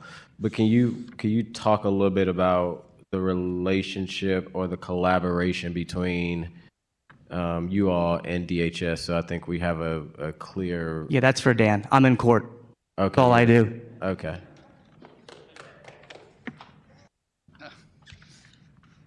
So I'll speak on that a little bit, and it goes back to the other question about how people find out about us. Is the ordinance required that that landlords notify tenants facing eviction about the right to counsel program? The city, under the ordinance, I believe, is required to furnish those documents and information for landlords to send out to tenants. When this program got started and the contract got started and we worked with DHS, we kind of came to the conclusion that we didn't trust landlords to do that. The city has, because they were the ones who would have to furnish those materials and information in the first place, decided to put that with DHS to go ahead and send out that notice themselves instead of putting that onus on the landlords. So currently it is the city and DHS who gets court records from the court administrator here in the city. They take out duplicates, non-housing law cases, things like that, and then we'll send notice to people. Is it confusing sometimes? Yes. People call and are unsure of who sent the letter, of what the letter says, of why they're calling. But ultimately, if they call and we can provide services, they're going to end up better than if they never got that letter and if they didn't find out about it. That letter is to really satisfy the requirement of the ordinance to furnish the information to tenants facing eviction about the right to counsel program. And that seemed to be the most efficient way of doing it, is to bypass the landlords, to work with the court system, and to send that out directly to DHS. So there is when it comes to the eviction processes, as on the legal side, the way that it's set up now, it seems to be working for us. Maybe the collaboration with you all and DHS of sending like those letters out to people that are evicted, because you don't trust the landlord, that process seems to be working. Yeah, I don't think it's a perfect process. It can definitely be tweaked. We can definitely change the letter.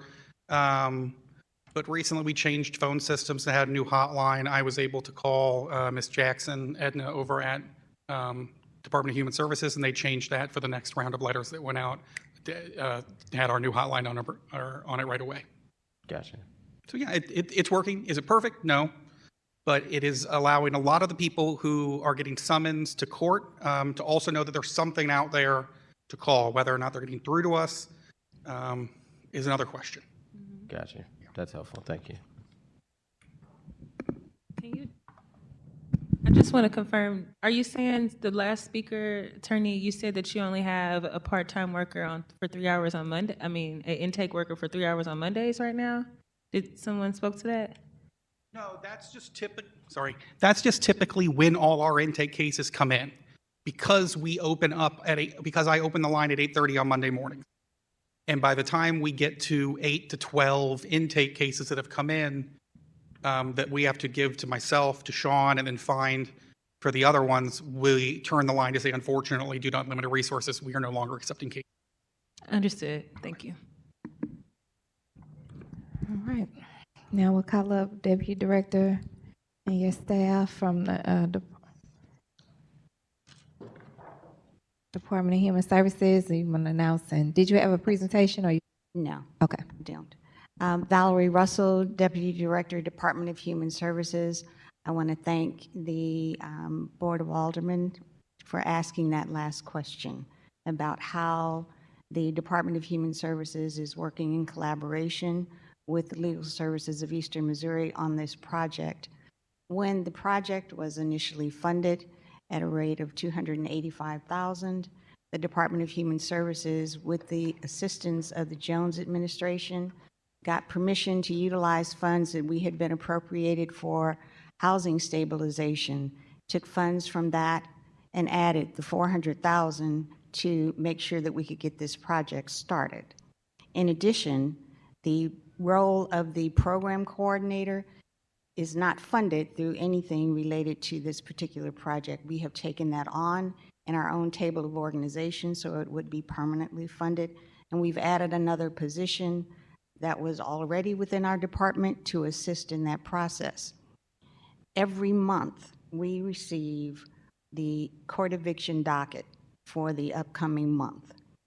We have someone go through that list, as Dan indicated, and retrieve those names that are legitimately going to be going to the eviction docket that month. And the packet that's in your system, in the envelope that I gave you, shows you the information that is provided to every resident that is listed on that eviction docket. We receive calls just as Legal Services of Eastern Missouri does. The phone number for Human Services is on that letter. The staff who are working in conjunction with this project assist individuals who decide they want to try to file on their own. They utilize the handbook that you see, which is a production of Legal Services of Eastern Missouri. Our department pays for the duplication of that document so that we could send it out to everyone. The information that is received by those residents, yes, it's difficult sometimes for them to interpret, but the staff takes the phone calls that come to our department. They have individuals who come in on a walk-in basis to show us the eviction letters. The staff works with them so that they understand. When individuals can't reach Legal Services for whatever reason through the phone, or their own system doesn't allow them to take calls when Legal Services tries to reach them, they call our office to meet with the staff. The services that this coordinator and the other staff member who we've assigned, they are in the court on a weekly basis. If not every court date, every docket, they are there. They assist with the court table. They are going out to people's homes to assist them with other things. I agree that there has not been an opportunity at this point to work with the establishment of tenant councils. We will make sure that that is going to occur. However, I have to disagree with statements that have been made that there has been nothing that has been done by the Department of Human Services and in the role of the program coordinator for this particular project. If you have any questions, I'll answer them. So I did have some questions. Is the coordinator here? She is. Okay. Edna Jackson. Oh, okay. Can you answer? Are you available for some questions or? She can answer or I can. Okay.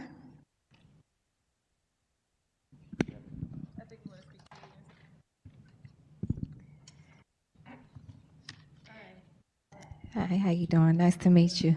Nice to meet you. Edna Jackson. I'm the program coordinator. We can, there we go. My name is Edna Jackson. I'm the program coordinator for the health program for the city of St. Louis. Nice to meet you. So I'm glad we have this opportunity then, right? Especially if we're saying that this is what I was talking about when there's some ways for us to make some course correction and see how we can help. So just in your role, because this is solely the role that you play is in this program, right? Okay. Yes. Okay. Can you just talk about what the day-to-day, what that activity is and what the engagement is? Well, to just kind of piggyback. Yeah. To kind of piggyback on what Dan said, when they open up the phone line for people on the eviction list, we send out those letters that you see.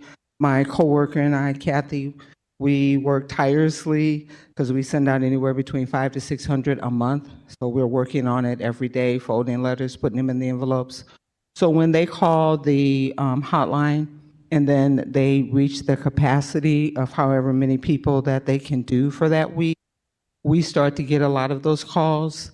And what we've learned is that we begin to educate the people that are calling us, letting them know that they can call back on Monday at 8:30. One of the things that we began to notice is that they were asking us questions that I wasn't quite sure how to answer. So I did go to Dan and ask him what was legal advice and what wasn't. What is not legal advice is they can ask for a continuance. We do tell them that. I cannot tell them if they can talk to their landlord or their landlord's attorney, but I do let them know that their landlord's attorney is not their attorney. And so we do try to let them know what to do and what not to do, and let them know we're there to advocate for them as best that we can. And then when you said that you talked to Dan about that, and I heard Ms. Russell, Deputy Director Russell, say that you're in the courtroom. Can you talk about what that looks like? Well, when we initially started going down to the courthouse, we were going every day, but then we found that there were 2 days a week, which is on Mondays and Fridays. A lot of the stuff that went on in court did not directly deal with the evictions. So we utilize that time in the office. So typically we go down on Tuesday, Wednesdays, and Thursdays. What I found was I was approaching people. I wanted to make sure that the court table was there, ask me questions, but what I found was I couldn't tell a landlord from a tenant. That's what I found. So when I was approaching people, I was approaching landlords and tenants.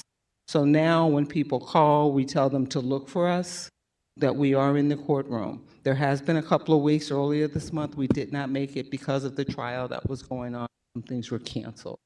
But as a rule, we do go down 3 days a week. We stay down there. We're always there for the first call, and we're always very visible. That's helpful, because then that speaks to what the attempt, rather, at engagement. And so what you're saying is your engagement has happened in the courtrooms, but not necessarily with the groups and the community organizations and things. I have gone to weekend all hands on deck events. I have a table set up. I bring books. I'm there. I'm visible. We have gone out. We've had clients come into the office. We work with them when they come into the office.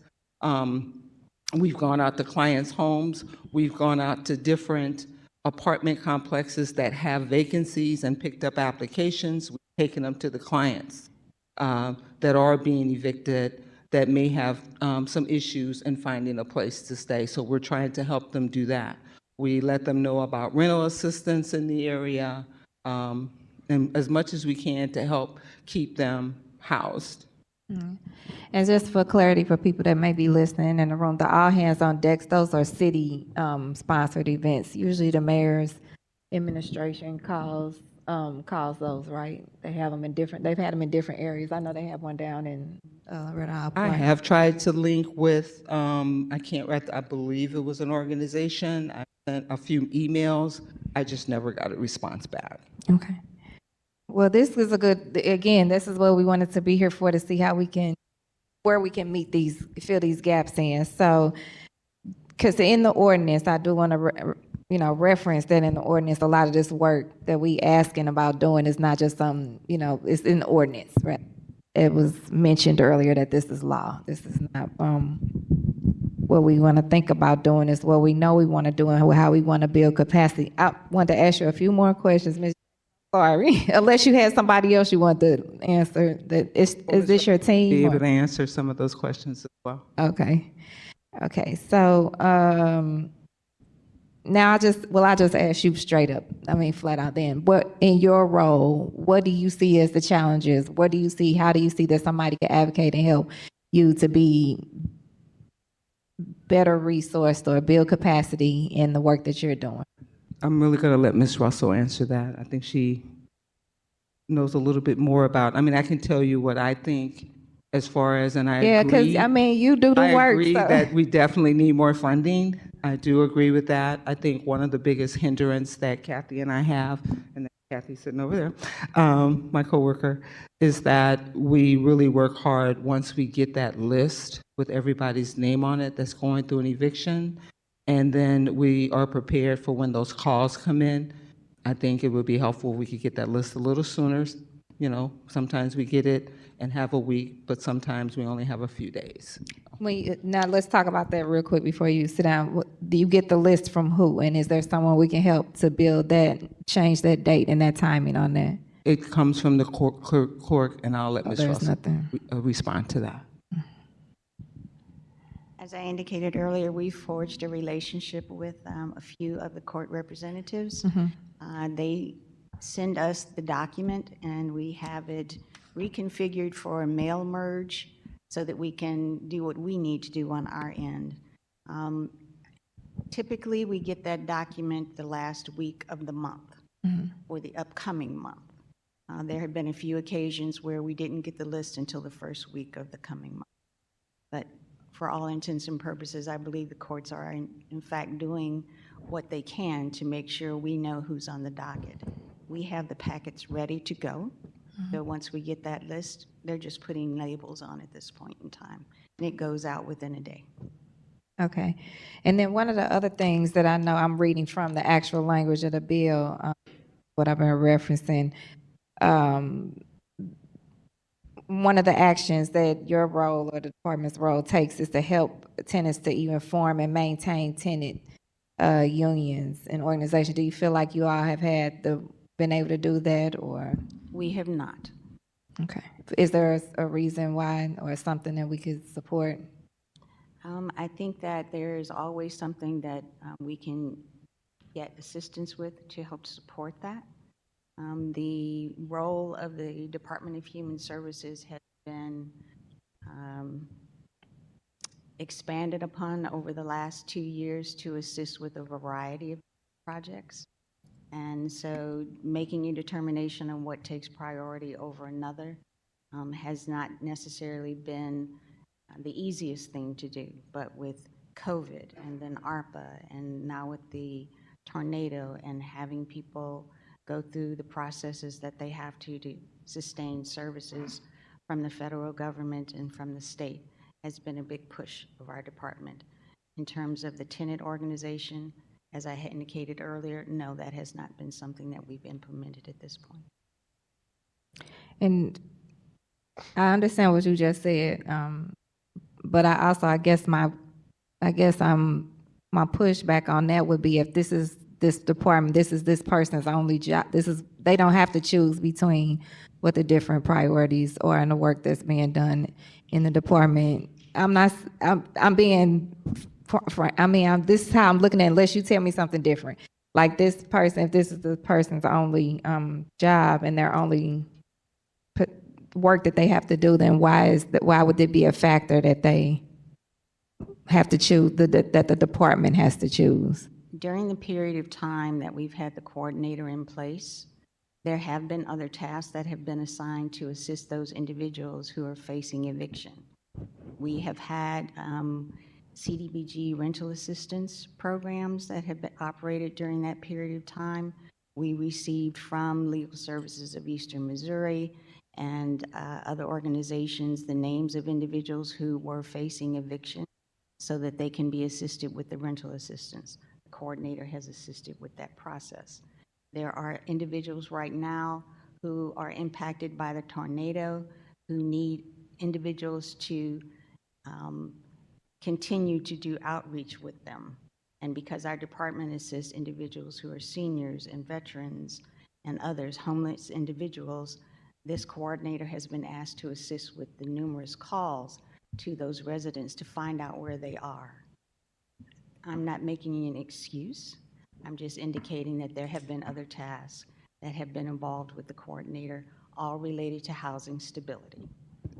And what that sounds like to me, wrong, is that is there some staffing capacity within the department as a whole? Yes. So in order to fill in those gaps here, not just in the most current with the tornado relief, but anything else prior to that, you've had to pull this person outside of the role that they were hired to do the other work. We have added additional tasks to her plate. So what challenges do you think that, or what ways do you think that we as the board can assist? Or we all know the funding, we are clear on the funding piece, but is there other ways that you think that we can advocate or work with you? What challenges do you see then as the deputy director of the program and its success? I appreciate that question, but I don't know that I am prepared right now to give you specific information. Ms. Russell, could you speak into the mic a little more? They can't hear you on YouTube. Okay. I said I appreciate that question, but I don't know that I'm prepared at this moment to indicate specifically what we can ask the board to assist us with. I would welcome a conversation and a general meeting to include both our staff, LSEM, and some of the other partners within the community to see where we can focus that attention. Okay. Did you have any questions? Yeah. Thank you, Deputy Director, for being here. I am going to piggyback on that last question because I think the Board of Aldermen was, first off, I appreciate what you do, and I appreciate the staff, and I appreciate all our city departments because I know we are understaffed, overworked, and underpaid. At the same time, I think the reason of having these committee hearings is I think sometimes people may feel like a little intimidated that they're talking to alders on the other side, but it's to try to figure out how we all can get to like a solution. And the chairwoman asked, you know, what can we do to help? And you said you wasn't prepared, but at the same time, you also said you guys are understaffed. So I am going to re-ask like that question. When it comes to this program, you have one coordinator for this program, which is Ms. Jackson? Ms. Jackson doing a lot of roles outside of just this role. Of course, this isn't the budget process, or you're not speaking, I guess, outside of Director Pearson. But I think it's important for us, even outside of having like a private meeting that we could have with you, myself, and alders and the department head, for the public to know what is helpful to ensure the success of this program, as there's been frustrations with this program and other programs like Impacted Tenants Fund that has took a while to roll out, and which is not always on your department. There's a lot of, I think, the public may sometimes not know there's a lot of layers to processes from when the board passed and the mayor signed it and the enforcement. But I'm not, you know, it's the realness in me that I'd be remiss if I do not like double down and ask, what can we do to help?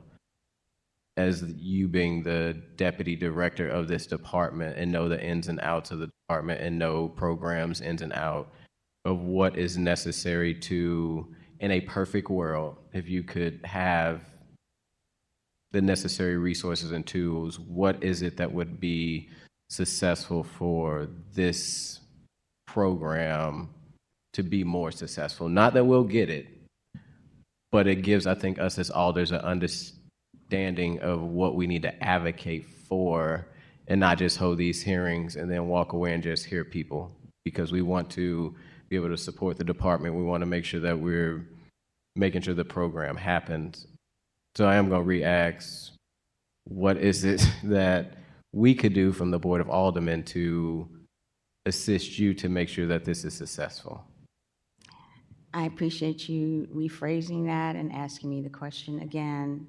I want to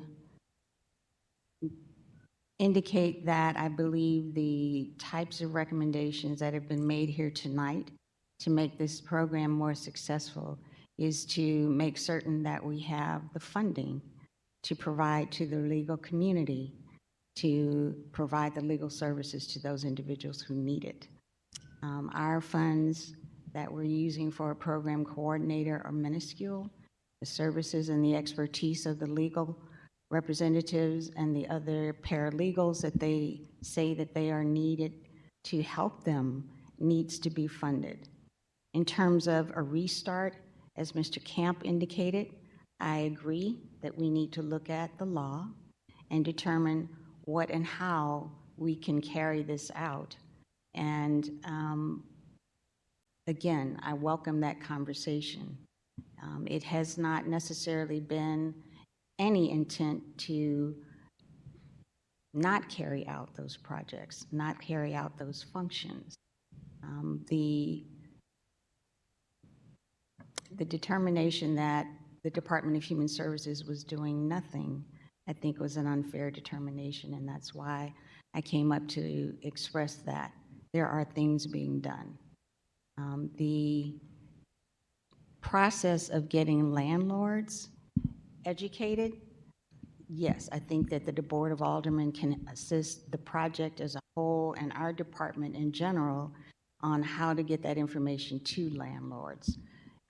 They are not necessarily responsive. We've seen that not just with this particular project and listening to tenants who are having problems with landlords, but even finding out how to get to an individual landlord as opposed to someone who's a property manager and is not going to respond by phone. So there's a lot of layers to the process, and any information, any advice that we can get from organizations who have had the experience would be welcomed. Gotcha. That was helpful to, I think, on this side, as I sit next, being the chair of the budget committee, you know, and we enter in budget session. And I know from the department side, those conversations are starting in January.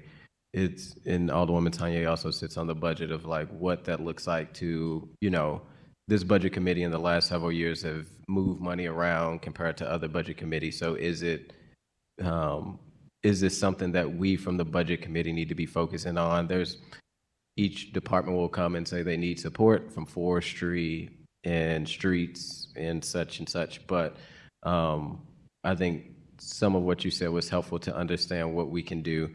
Going to, when you say revisit the ordinance and look at how we educate landlords, are you able to like speak a little bit more into that? Is that us sending out the letter process where the landlord not engaging with the tenants? Do those letters go to the tenants or they go to the landlords? What would, outside of having like a meeting, which I would love to have with myself and the sponsor of the bill, and I'm sure Alderwoman Tanya and yourself and some of the advocates to figure out, because when we pass legislation, we know it's not perfect. We always got to come retweak it and improve it, and you never get the apple or the bite of the apple right the first time.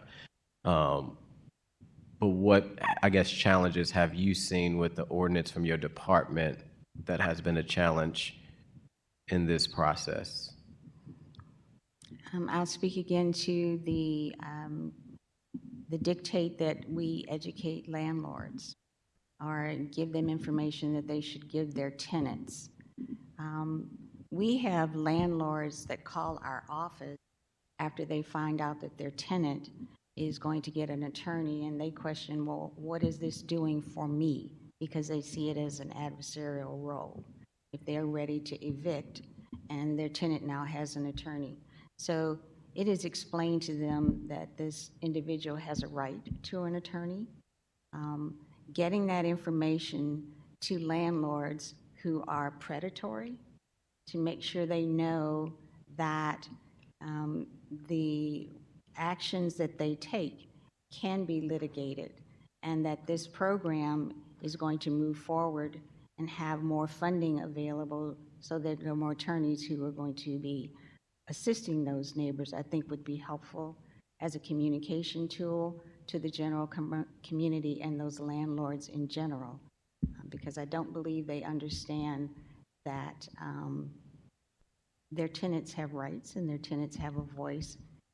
So again, there's an educational role that our department can play, but it's limited. And any assistance that we can get to those landlord groups, those other entities who are working with landlords right now to try to find units for those people who've been displaced by the tornado, is a good avenue for us to start as well. But it is not our department's role in general to start working on landlord-tenant issues, we have had to partner with SLDC and CDA to get into and find out that type of information, who these people are, what is the trigger point to get them to pay attention. So I indicated again, helping to educate the community about the fact that people have a right to have an attorney and to be present, and that they cannot discriminate against them, but at the same time, funding this project so that there are more attorneys who can assist the residents who are having problems. And when these letters go out, they go out to the tenants, not the landlord. They go out to the tenant.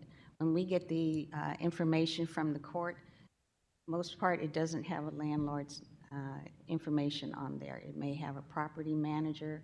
I think we have asked if there was any way to find out who actually filed the suit, who the landlord was, and the court's not able to give us that information. Okay. Kind of going back to some budget, a budget question. I think the coordinator, or maybe yourself, spoke that you guys get the information at the end of the month on who has been potentially sent from the courts evicted or in the process of eviction. We get the information of who is going to. You get the docket from the court at the end of the month. Get the docket for the upcoming month. So if it's January, you get it for no. We get that hopefully at the last week in December. They've never given it to us sooner than the last week of the month prior to the next docket. To know if somebody has will be in status for eviction. Who has gotten a summons for an eviction. Okay. And probably after you all received it, anything can change where I guess the docket could change as well, that maybe someone had went or could be in process of eviction. You only get it one time. Is there any other like notification? We get it one time, and what you will see on that page that I shared on the number of letters that we mail out, and then the number of letters that are returned. A lot of those letters are returned because the person has already moved out, or the addressee is unknown, meaning that the court didn't give us the right address. There's a lot of variables that go on. I think that the period of time, and I'm going to be quite frank with you because the coordinator and the assistant will tell you that people don't open their mail. And if they do open the mail, sometimes it's after the court date. So what we've tried to do with that color envelope is not make it just white as something that they may ignore. We put all of the information in there along with the letter to let them know we're not there as an adversary, we're there to help them and to give us a call right away.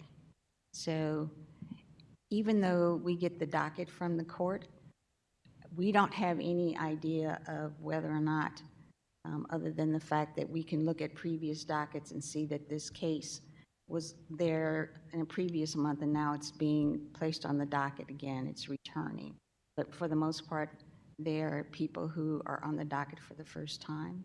If they don't open the letter, if they don't call us, if they can't get through to Legal Services of Eastern Missouri, then those are gaps. And this may be a stretch of a question because I know you probably receive a lot from those dockets of people that are up for eviction, especially as housing prices continue to go up and rent goes up, it probably exceed.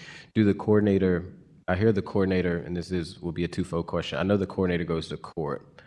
What is the purpose of the coordinator going to court if the lawyer is also going to court, or the lawyer? So the coordinator make sure that individuals know, because some people come to court and they don't have a legal representation, and they is the lawyers from the program not also in the courtroom?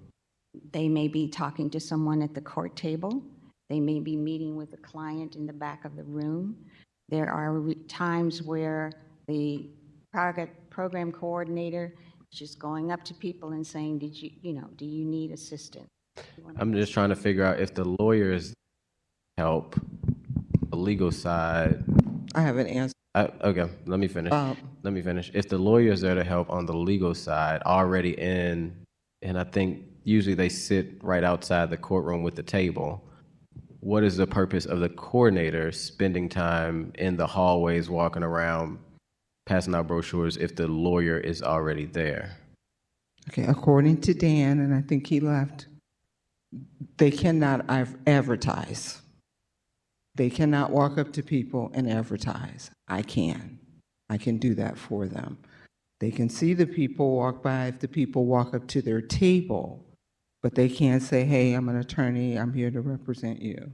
If you need me, they can't do that. And in your role, when you go to court Tuesday, Wednesday, and Thursday, you're pointing people to the attorney? Yes, I can point them to the table. I can tell them my role as the person that works for the city under the program and what their options are in the program, that the service is here for them, and that encourage them to utilize that service. Tuesday, Wednesday, and Thursday, what's usually your typical time that you're in the courtroom? We usually get there right around 9. First call in the courtroom is at 9:30, so we have that 30-minute time, people getting off the elevator. We'll read the docket to see how many, cases are specifically for evictions. Gotcha. The last question, I'll go to Alderwoman Sanye. How do y'all get the word out outside of, I'm thinking advertisement. How do you get the word out outside of the coordinator being in the courtroom and the docket information received? Because we know that mail can sometimes be a little slower. Right now, the project is on the city's website. There's information about the project, how they can access services, the monthly reports that we receive from the Legal Services of Eastern Missouri are uploaded onto the website so that the community can find out how many cases were served, how many individuals, according to the statistics that Dan gave you, were assisted and in what capacity. No, we have not done any additional marketing, except that Ms. Jackson does go to community events to explain what this project is and distributes that information at those times as well. Gotcha. Do y'all have a budget for marketing? This is coming out of the Department of Human Services normal general revenue budget. Just Do as the all Department of admin- Human Services have a budget for We marketing? do not. Okay. So we are paying for the mailings and those things from our normal 1010. Gotcha. And to Ms. Jackson, if she need help with the connection with Hands on Deck, they usually tend to be very responsive when I reach out. So if you need a contact person, I can help you with that. Thank you. Thank you. Can I just do a quick follow-up on that budget question? Because I know, again, as I'm just sitting going through the legislation, I know part of that was presenting a budget and an operating budget for the program through the director, or did you do that budget for this? The budget for The Right to Counsel program, just Right the to Right to Counsel Counsel. program is currently operating in terms of the legal services contract on a 2-year contract, and those are ARPA dollars. So that Maybe I said it wrong. Not the funding that's in place now, I'm proposed budgeting. When you create a budget and an operating plan for your department, like Director Jackson, I'm sorry, I want to make sure I got your title right. Is it director or? Program coordinator. Coordinator Jackson. So part of her role would be to create a budget. This is the operating to make this program work efficiently. And has that been done, or was you able to do one?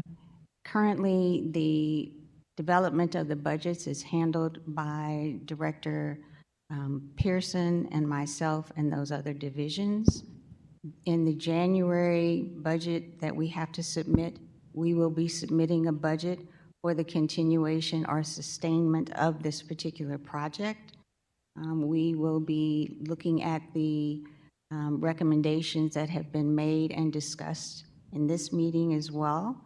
Legal Services of Eastern Missouri has shared with us what they thought would be an appropriate amount, and I believe they explained that to you as well, and we will submit that.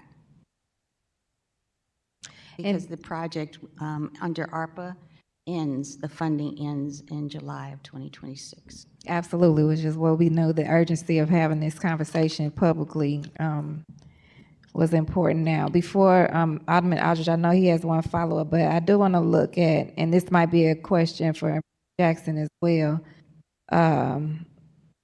It's only 10% of the referrals have come from in the report have come from the letters, and I hear you saying that the letters either come back. Sometimes people have already moved.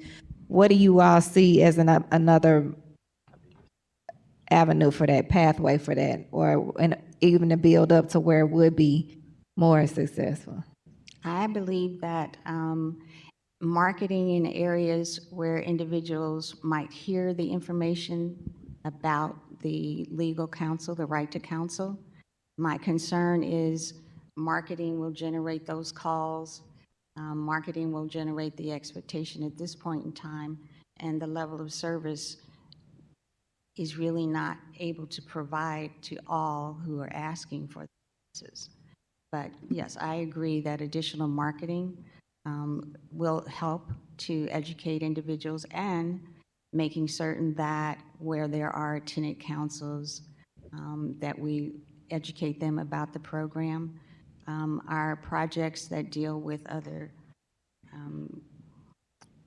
populations such as conflict resolution, they talk about the right to counsel and other projects as well. But the marketing will help as long as we're not frustrating those individuals because we don't have the hours of an attorney to assist them.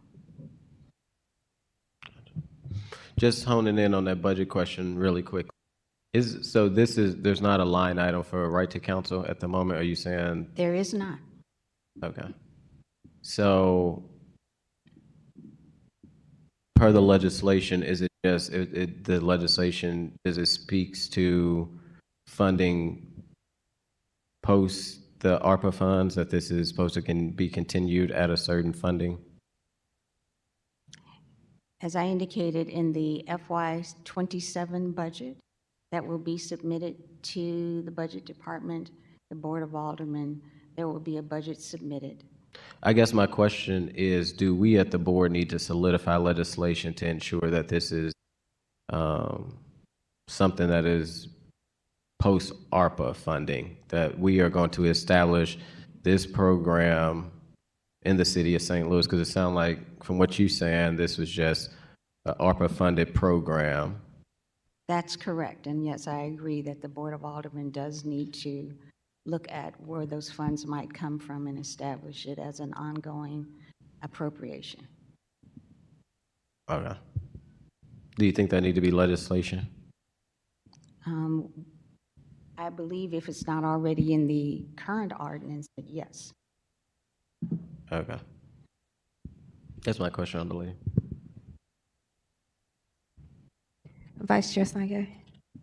Mind if I jump in real fast? Or you have more questions? I haven't asked her yet, but you can go ahead if you're. The people should always, get that. I think he's talking to me.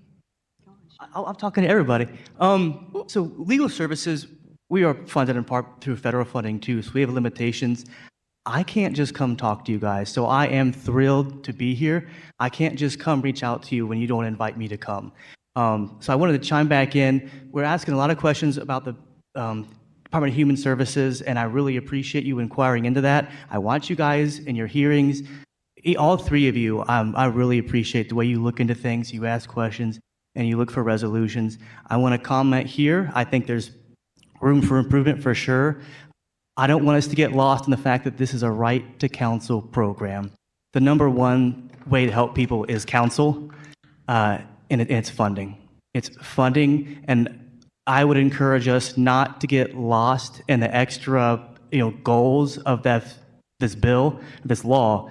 The number one way to help people in the eviction courts, which is the main purpose of this law, get them an attorney, and you just got to pay an attorney. So there's a lot we can ask the Department of Human Resources, and I'm certainly happy to comment on that in future meetings. If you ever want to invite me back again, I will come to every invite you send to me. But if you want to help people, it's the funding.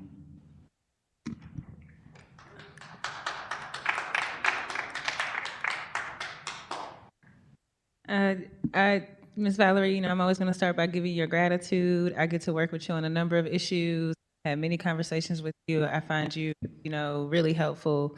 Kind of in response to what was just said, though, I would disagree a little bit because I think our role as alders is to, we have to make sure that when we put programs into place, that departments are implementing them or we're passing legislation just for decorative purposes. So I do think that we have a duty to make sure that when things come up, if there's some disconnections between what was written on paper and the execution of that's our role to come in and have that conversation with departments. And I think that's, really highlighted in this situation because one of the things when I was just preparing for the hearing this evening look over is I was reading a line on the line that says on page 8, line 17, in addition to overseeing the administration of the ordinance, the program coordinator shall, and I really want to emphasize shall because that means that it is supposed to happen. It's not supposed to be optional.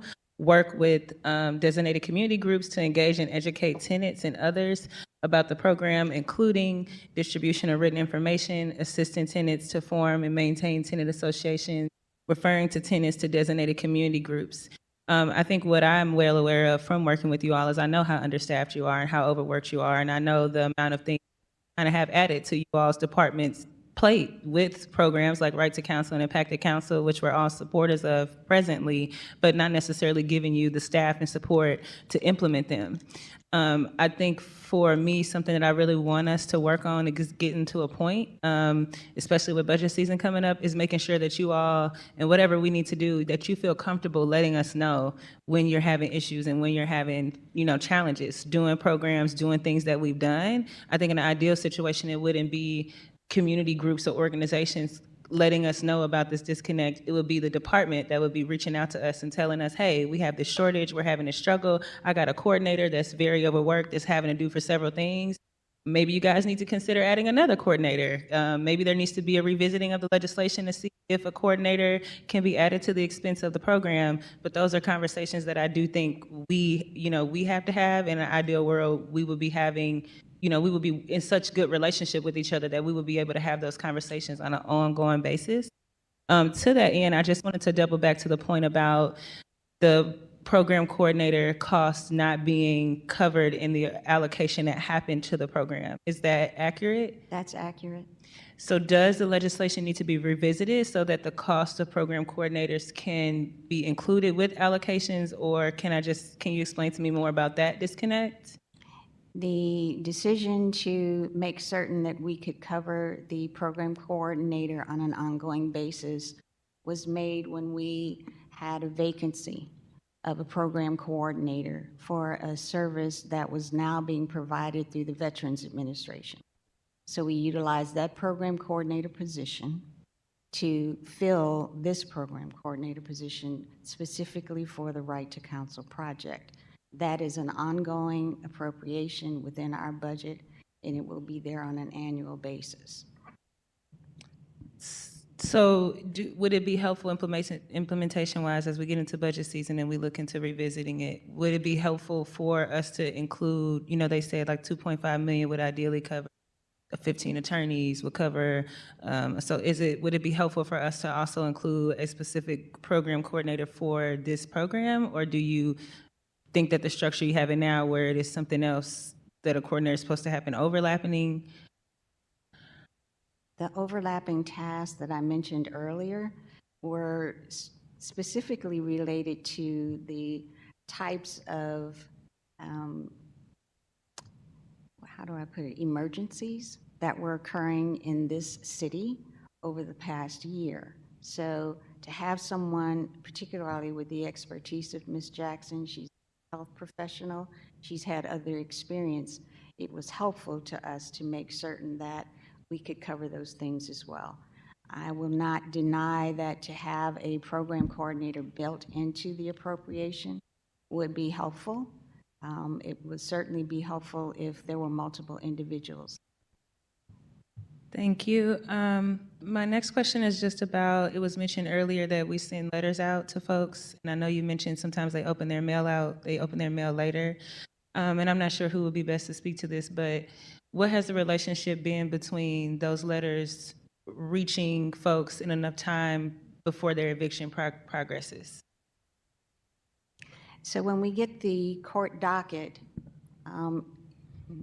correct me if I'm wrong, Edna, go on. Yeah, would you please? Because I don't have the exact date on that docket of when the court date is going to happen. We need you to speak into the mic, Ms. Russell. We don't have the information of when that person's court date is actually occurring. We just get the docket for the entire month. So the letter may go out, well, the letters do go out, but the court date may be that week that they receive the letter. It could be 4 weeks from then. So, I mean, I could file a court case at the beginning of January and have my first summons date within the month of January. So we do have issues with that when it revolves in sending the letter and making sure people get it in enough time. Quite often, we're sending counsel and advice or only providing brief services to people because they call within 48 hours of their court date or trial date. And when people get a hold of us in that short amount of time, there's often very little we can do legally for them to prepare for that trial other than giving them advice on how to go themselves, to negotiate matters, file appeals, things like that. Sending out the letter was a great idea to market the program, but the marketing is so funneled into one particular group of people, the people that have had an eviction filed against them in court, that have enough time to actually call us, that it's not really educating the rest of the people facing evictions here. There's no, like Valerie said, there's no money in the budget for marketing.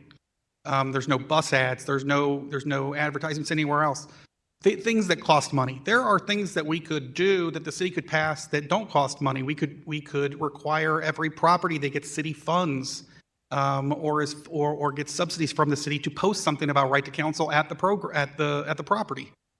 There are things like that we could do because we have to educate the entire population around here about the program so that they're not calling the day before their trial.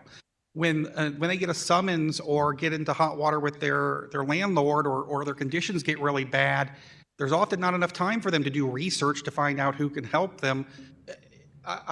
What needs to happen is it needs to already be out there in the zeitgeist. It needs to be in there where they're hearing about it in their communities. If you look in our reports about where our referrals come from, I think the bulk of it come from former clients and from family members. The internet is a good one too, and then the letters go out as well, but it is an imperfect system the way the letters go out. But that imperfect system is to cover the fact that there was no money to advertise this program at all. Along those lines, I wanted to clarify, is the piece that was mentioned earlier, that you're not allowed to go to folks in court directly and kind of advertise your services? It's not technically correct. There were some pushback from plaintiffs' attorneys and private attorney groups on legal services soliciting in the courthouse. The opinion, my understanding now, is that we can't solicit in the courthouse because we don't get paid by our clients, not solicitation. So we can talk to people at the house. This next question you might not be able to answer, and I'm totally open that we might not, that's the legislative process. We might need to work on this with my colleagues and with the departments. But I'm trying to figure out if there's a disconnection between the information reaching the person who's been charged with eviction or not.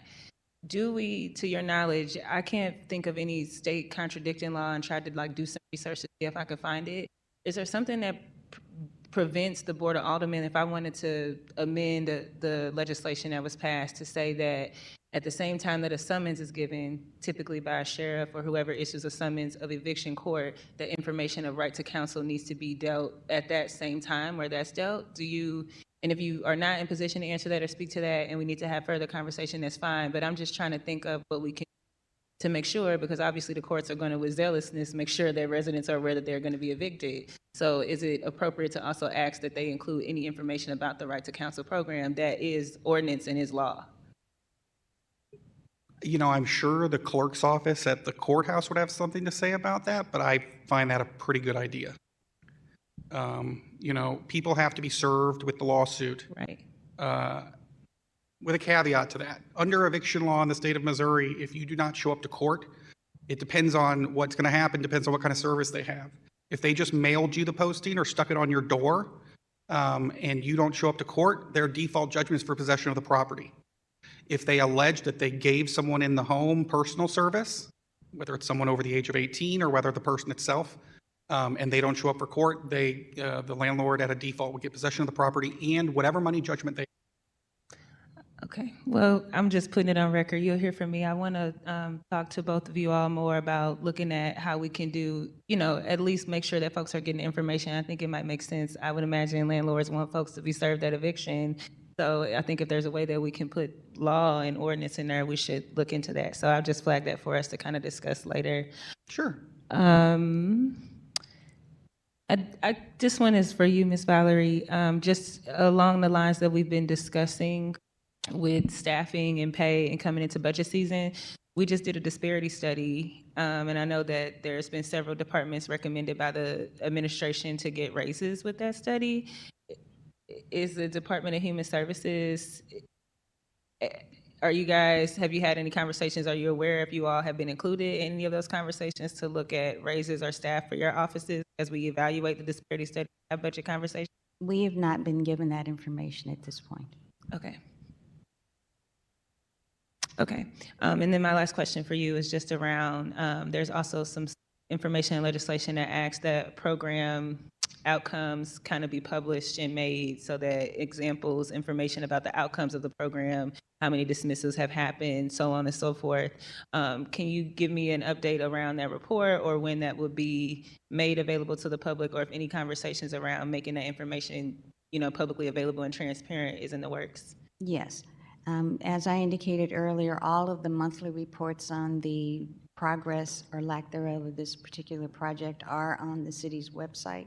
We received in the end of in October, the first year report from LSEM, and an annual report will be developed from there that will be distributed. Okay, thank you.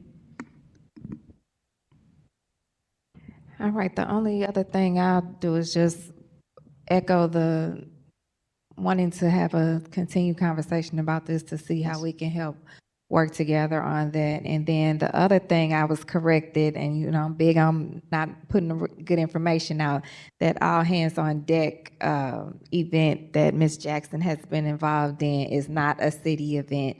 It's a separate non-for-profit organization that Amir Tibbs organizes and that's what it's called, All Hands on Deck. So if you're interested in working in that program, and I just want to make sure I didn't put that false information out about it being a city program. So thank you for engaging in that. I think I assumed it was because we have the flyers all up all over City Hall a lot of times in this things. Okay. All right. Well, thank you all. Thank you everyone for taking the time to be here. Again, this is the only part of the legislative process down here at the Board of Aldermen where we get to hear directly from the public, where we get to capture it and then have it shared and have it as a part to help us guide and navigate our advocacy to make sure that these programs and these opportunities and these resources that we believe in and fight for are able to be successful. So again, I appreciate you all taking the time out. And with that, I'll see if there are any closing. Okay. Let's see. We need to excuse Alderman Browning and Alderwoman Schweitzer. Oh, go ahead. Maybe I was shaking my head a different way. First off, I want to thank the chairwoman because I know, not only working on this legislation, well, I know Ingracia worked on it, but I know there's something that when it comes to this meeting, you work really quickly with the advocates to make sure that we have this happen so that it does happen. And I want to thank everybody for coming out tonight. I want to thank not the advocates, but the organizers that have been doing the work to make this happen and continue to put this on the forefront, the legal side of folks that are doing the work on a day-to-day basis. I know the president's office have reached out to alders to come and sit in on housing court. I personally haven't taken it up, but I will make sure I take that up and do my part so I actually can see it and not just talk about it. but see it firsthand. And I know how critical this program is. Before being elected in my Jimmy John's days, I came home from work one day when my partner lost her job and had an eviction on my door. And when you receive something like that, you freak out. I was working at Jimmy John's, not making a little bit of nothing. And I stayed at City View, not too far from here. And I did not pay my rent like right on time because I just didn't have the money after my partner lost her job. And life hits. And my mom always used to say, we all could be one paycheck away from being unhoused, being evicted. And I know there's residents that have shared stories, testimony today, and have continued to share testimony on the importance of what those scary moments could look like when you get that letter on your door. And these landlords have big money against tenants who are already scraping to get by. So for the folks that are fighting for this issue, thank you. And I just want to take just a few moments, Madam Chair, just to read something. To make it very clear, so this is public. So to the City of St. Louis, Mayor, Board President, Board of Aldermen, and Comptroller, I won't read the whole thing. We all received a very, I think, important piece of email and paper and demand from folks to the board and to the powers that be in the halls of City Hall to know why this is important. And it says, we, the undersigned organizations, demand at least $2.5 million annual for the Right to Counsel program to protect our most at-risk neighbors. To meet its promise, the City of St. Louis must do several things. Commit to a permanent and funding source so attorneys can meet the targeted caseload in Ordinance 71694. Enforce the law that requires landlords to tell tenants they have a right to an attorney and how to get one every time they serve an eviction notice.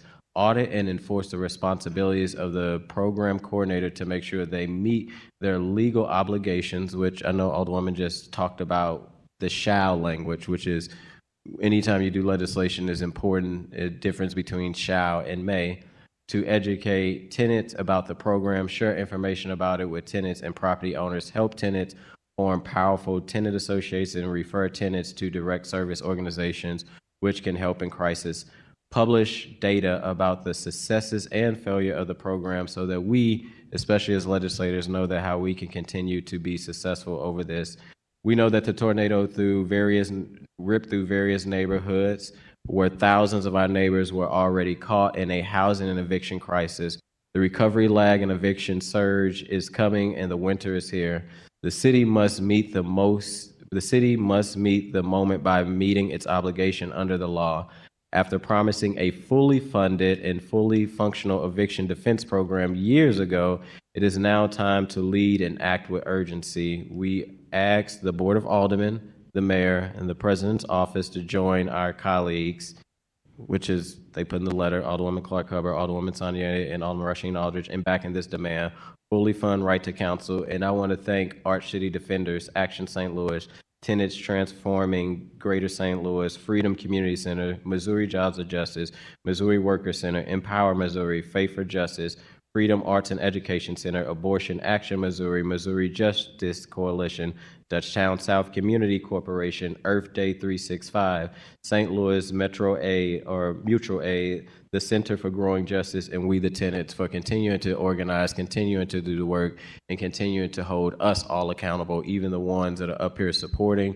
But when we know, or when we can do better, we do appreciate it, because only way we are successful is if we as electeds work hand in hand with the organizers and also with our departments to make sure that this actually is successful. So thank you all for the work, and thank the departments for being here. Thank everybody for being here. And I look forward to figuring out how we actually fully fund Right to Counsel with $2.5 million on an annual basis.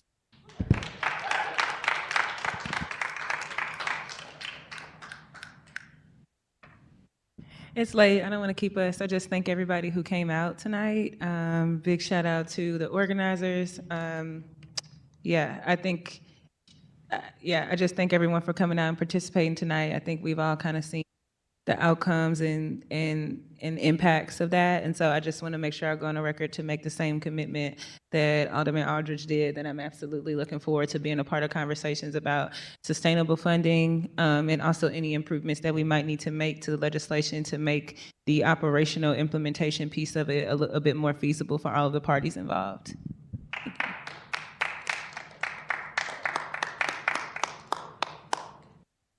With that, we'll excuse Alderman Browning and Alderwoman Schweitzer for necessary absence.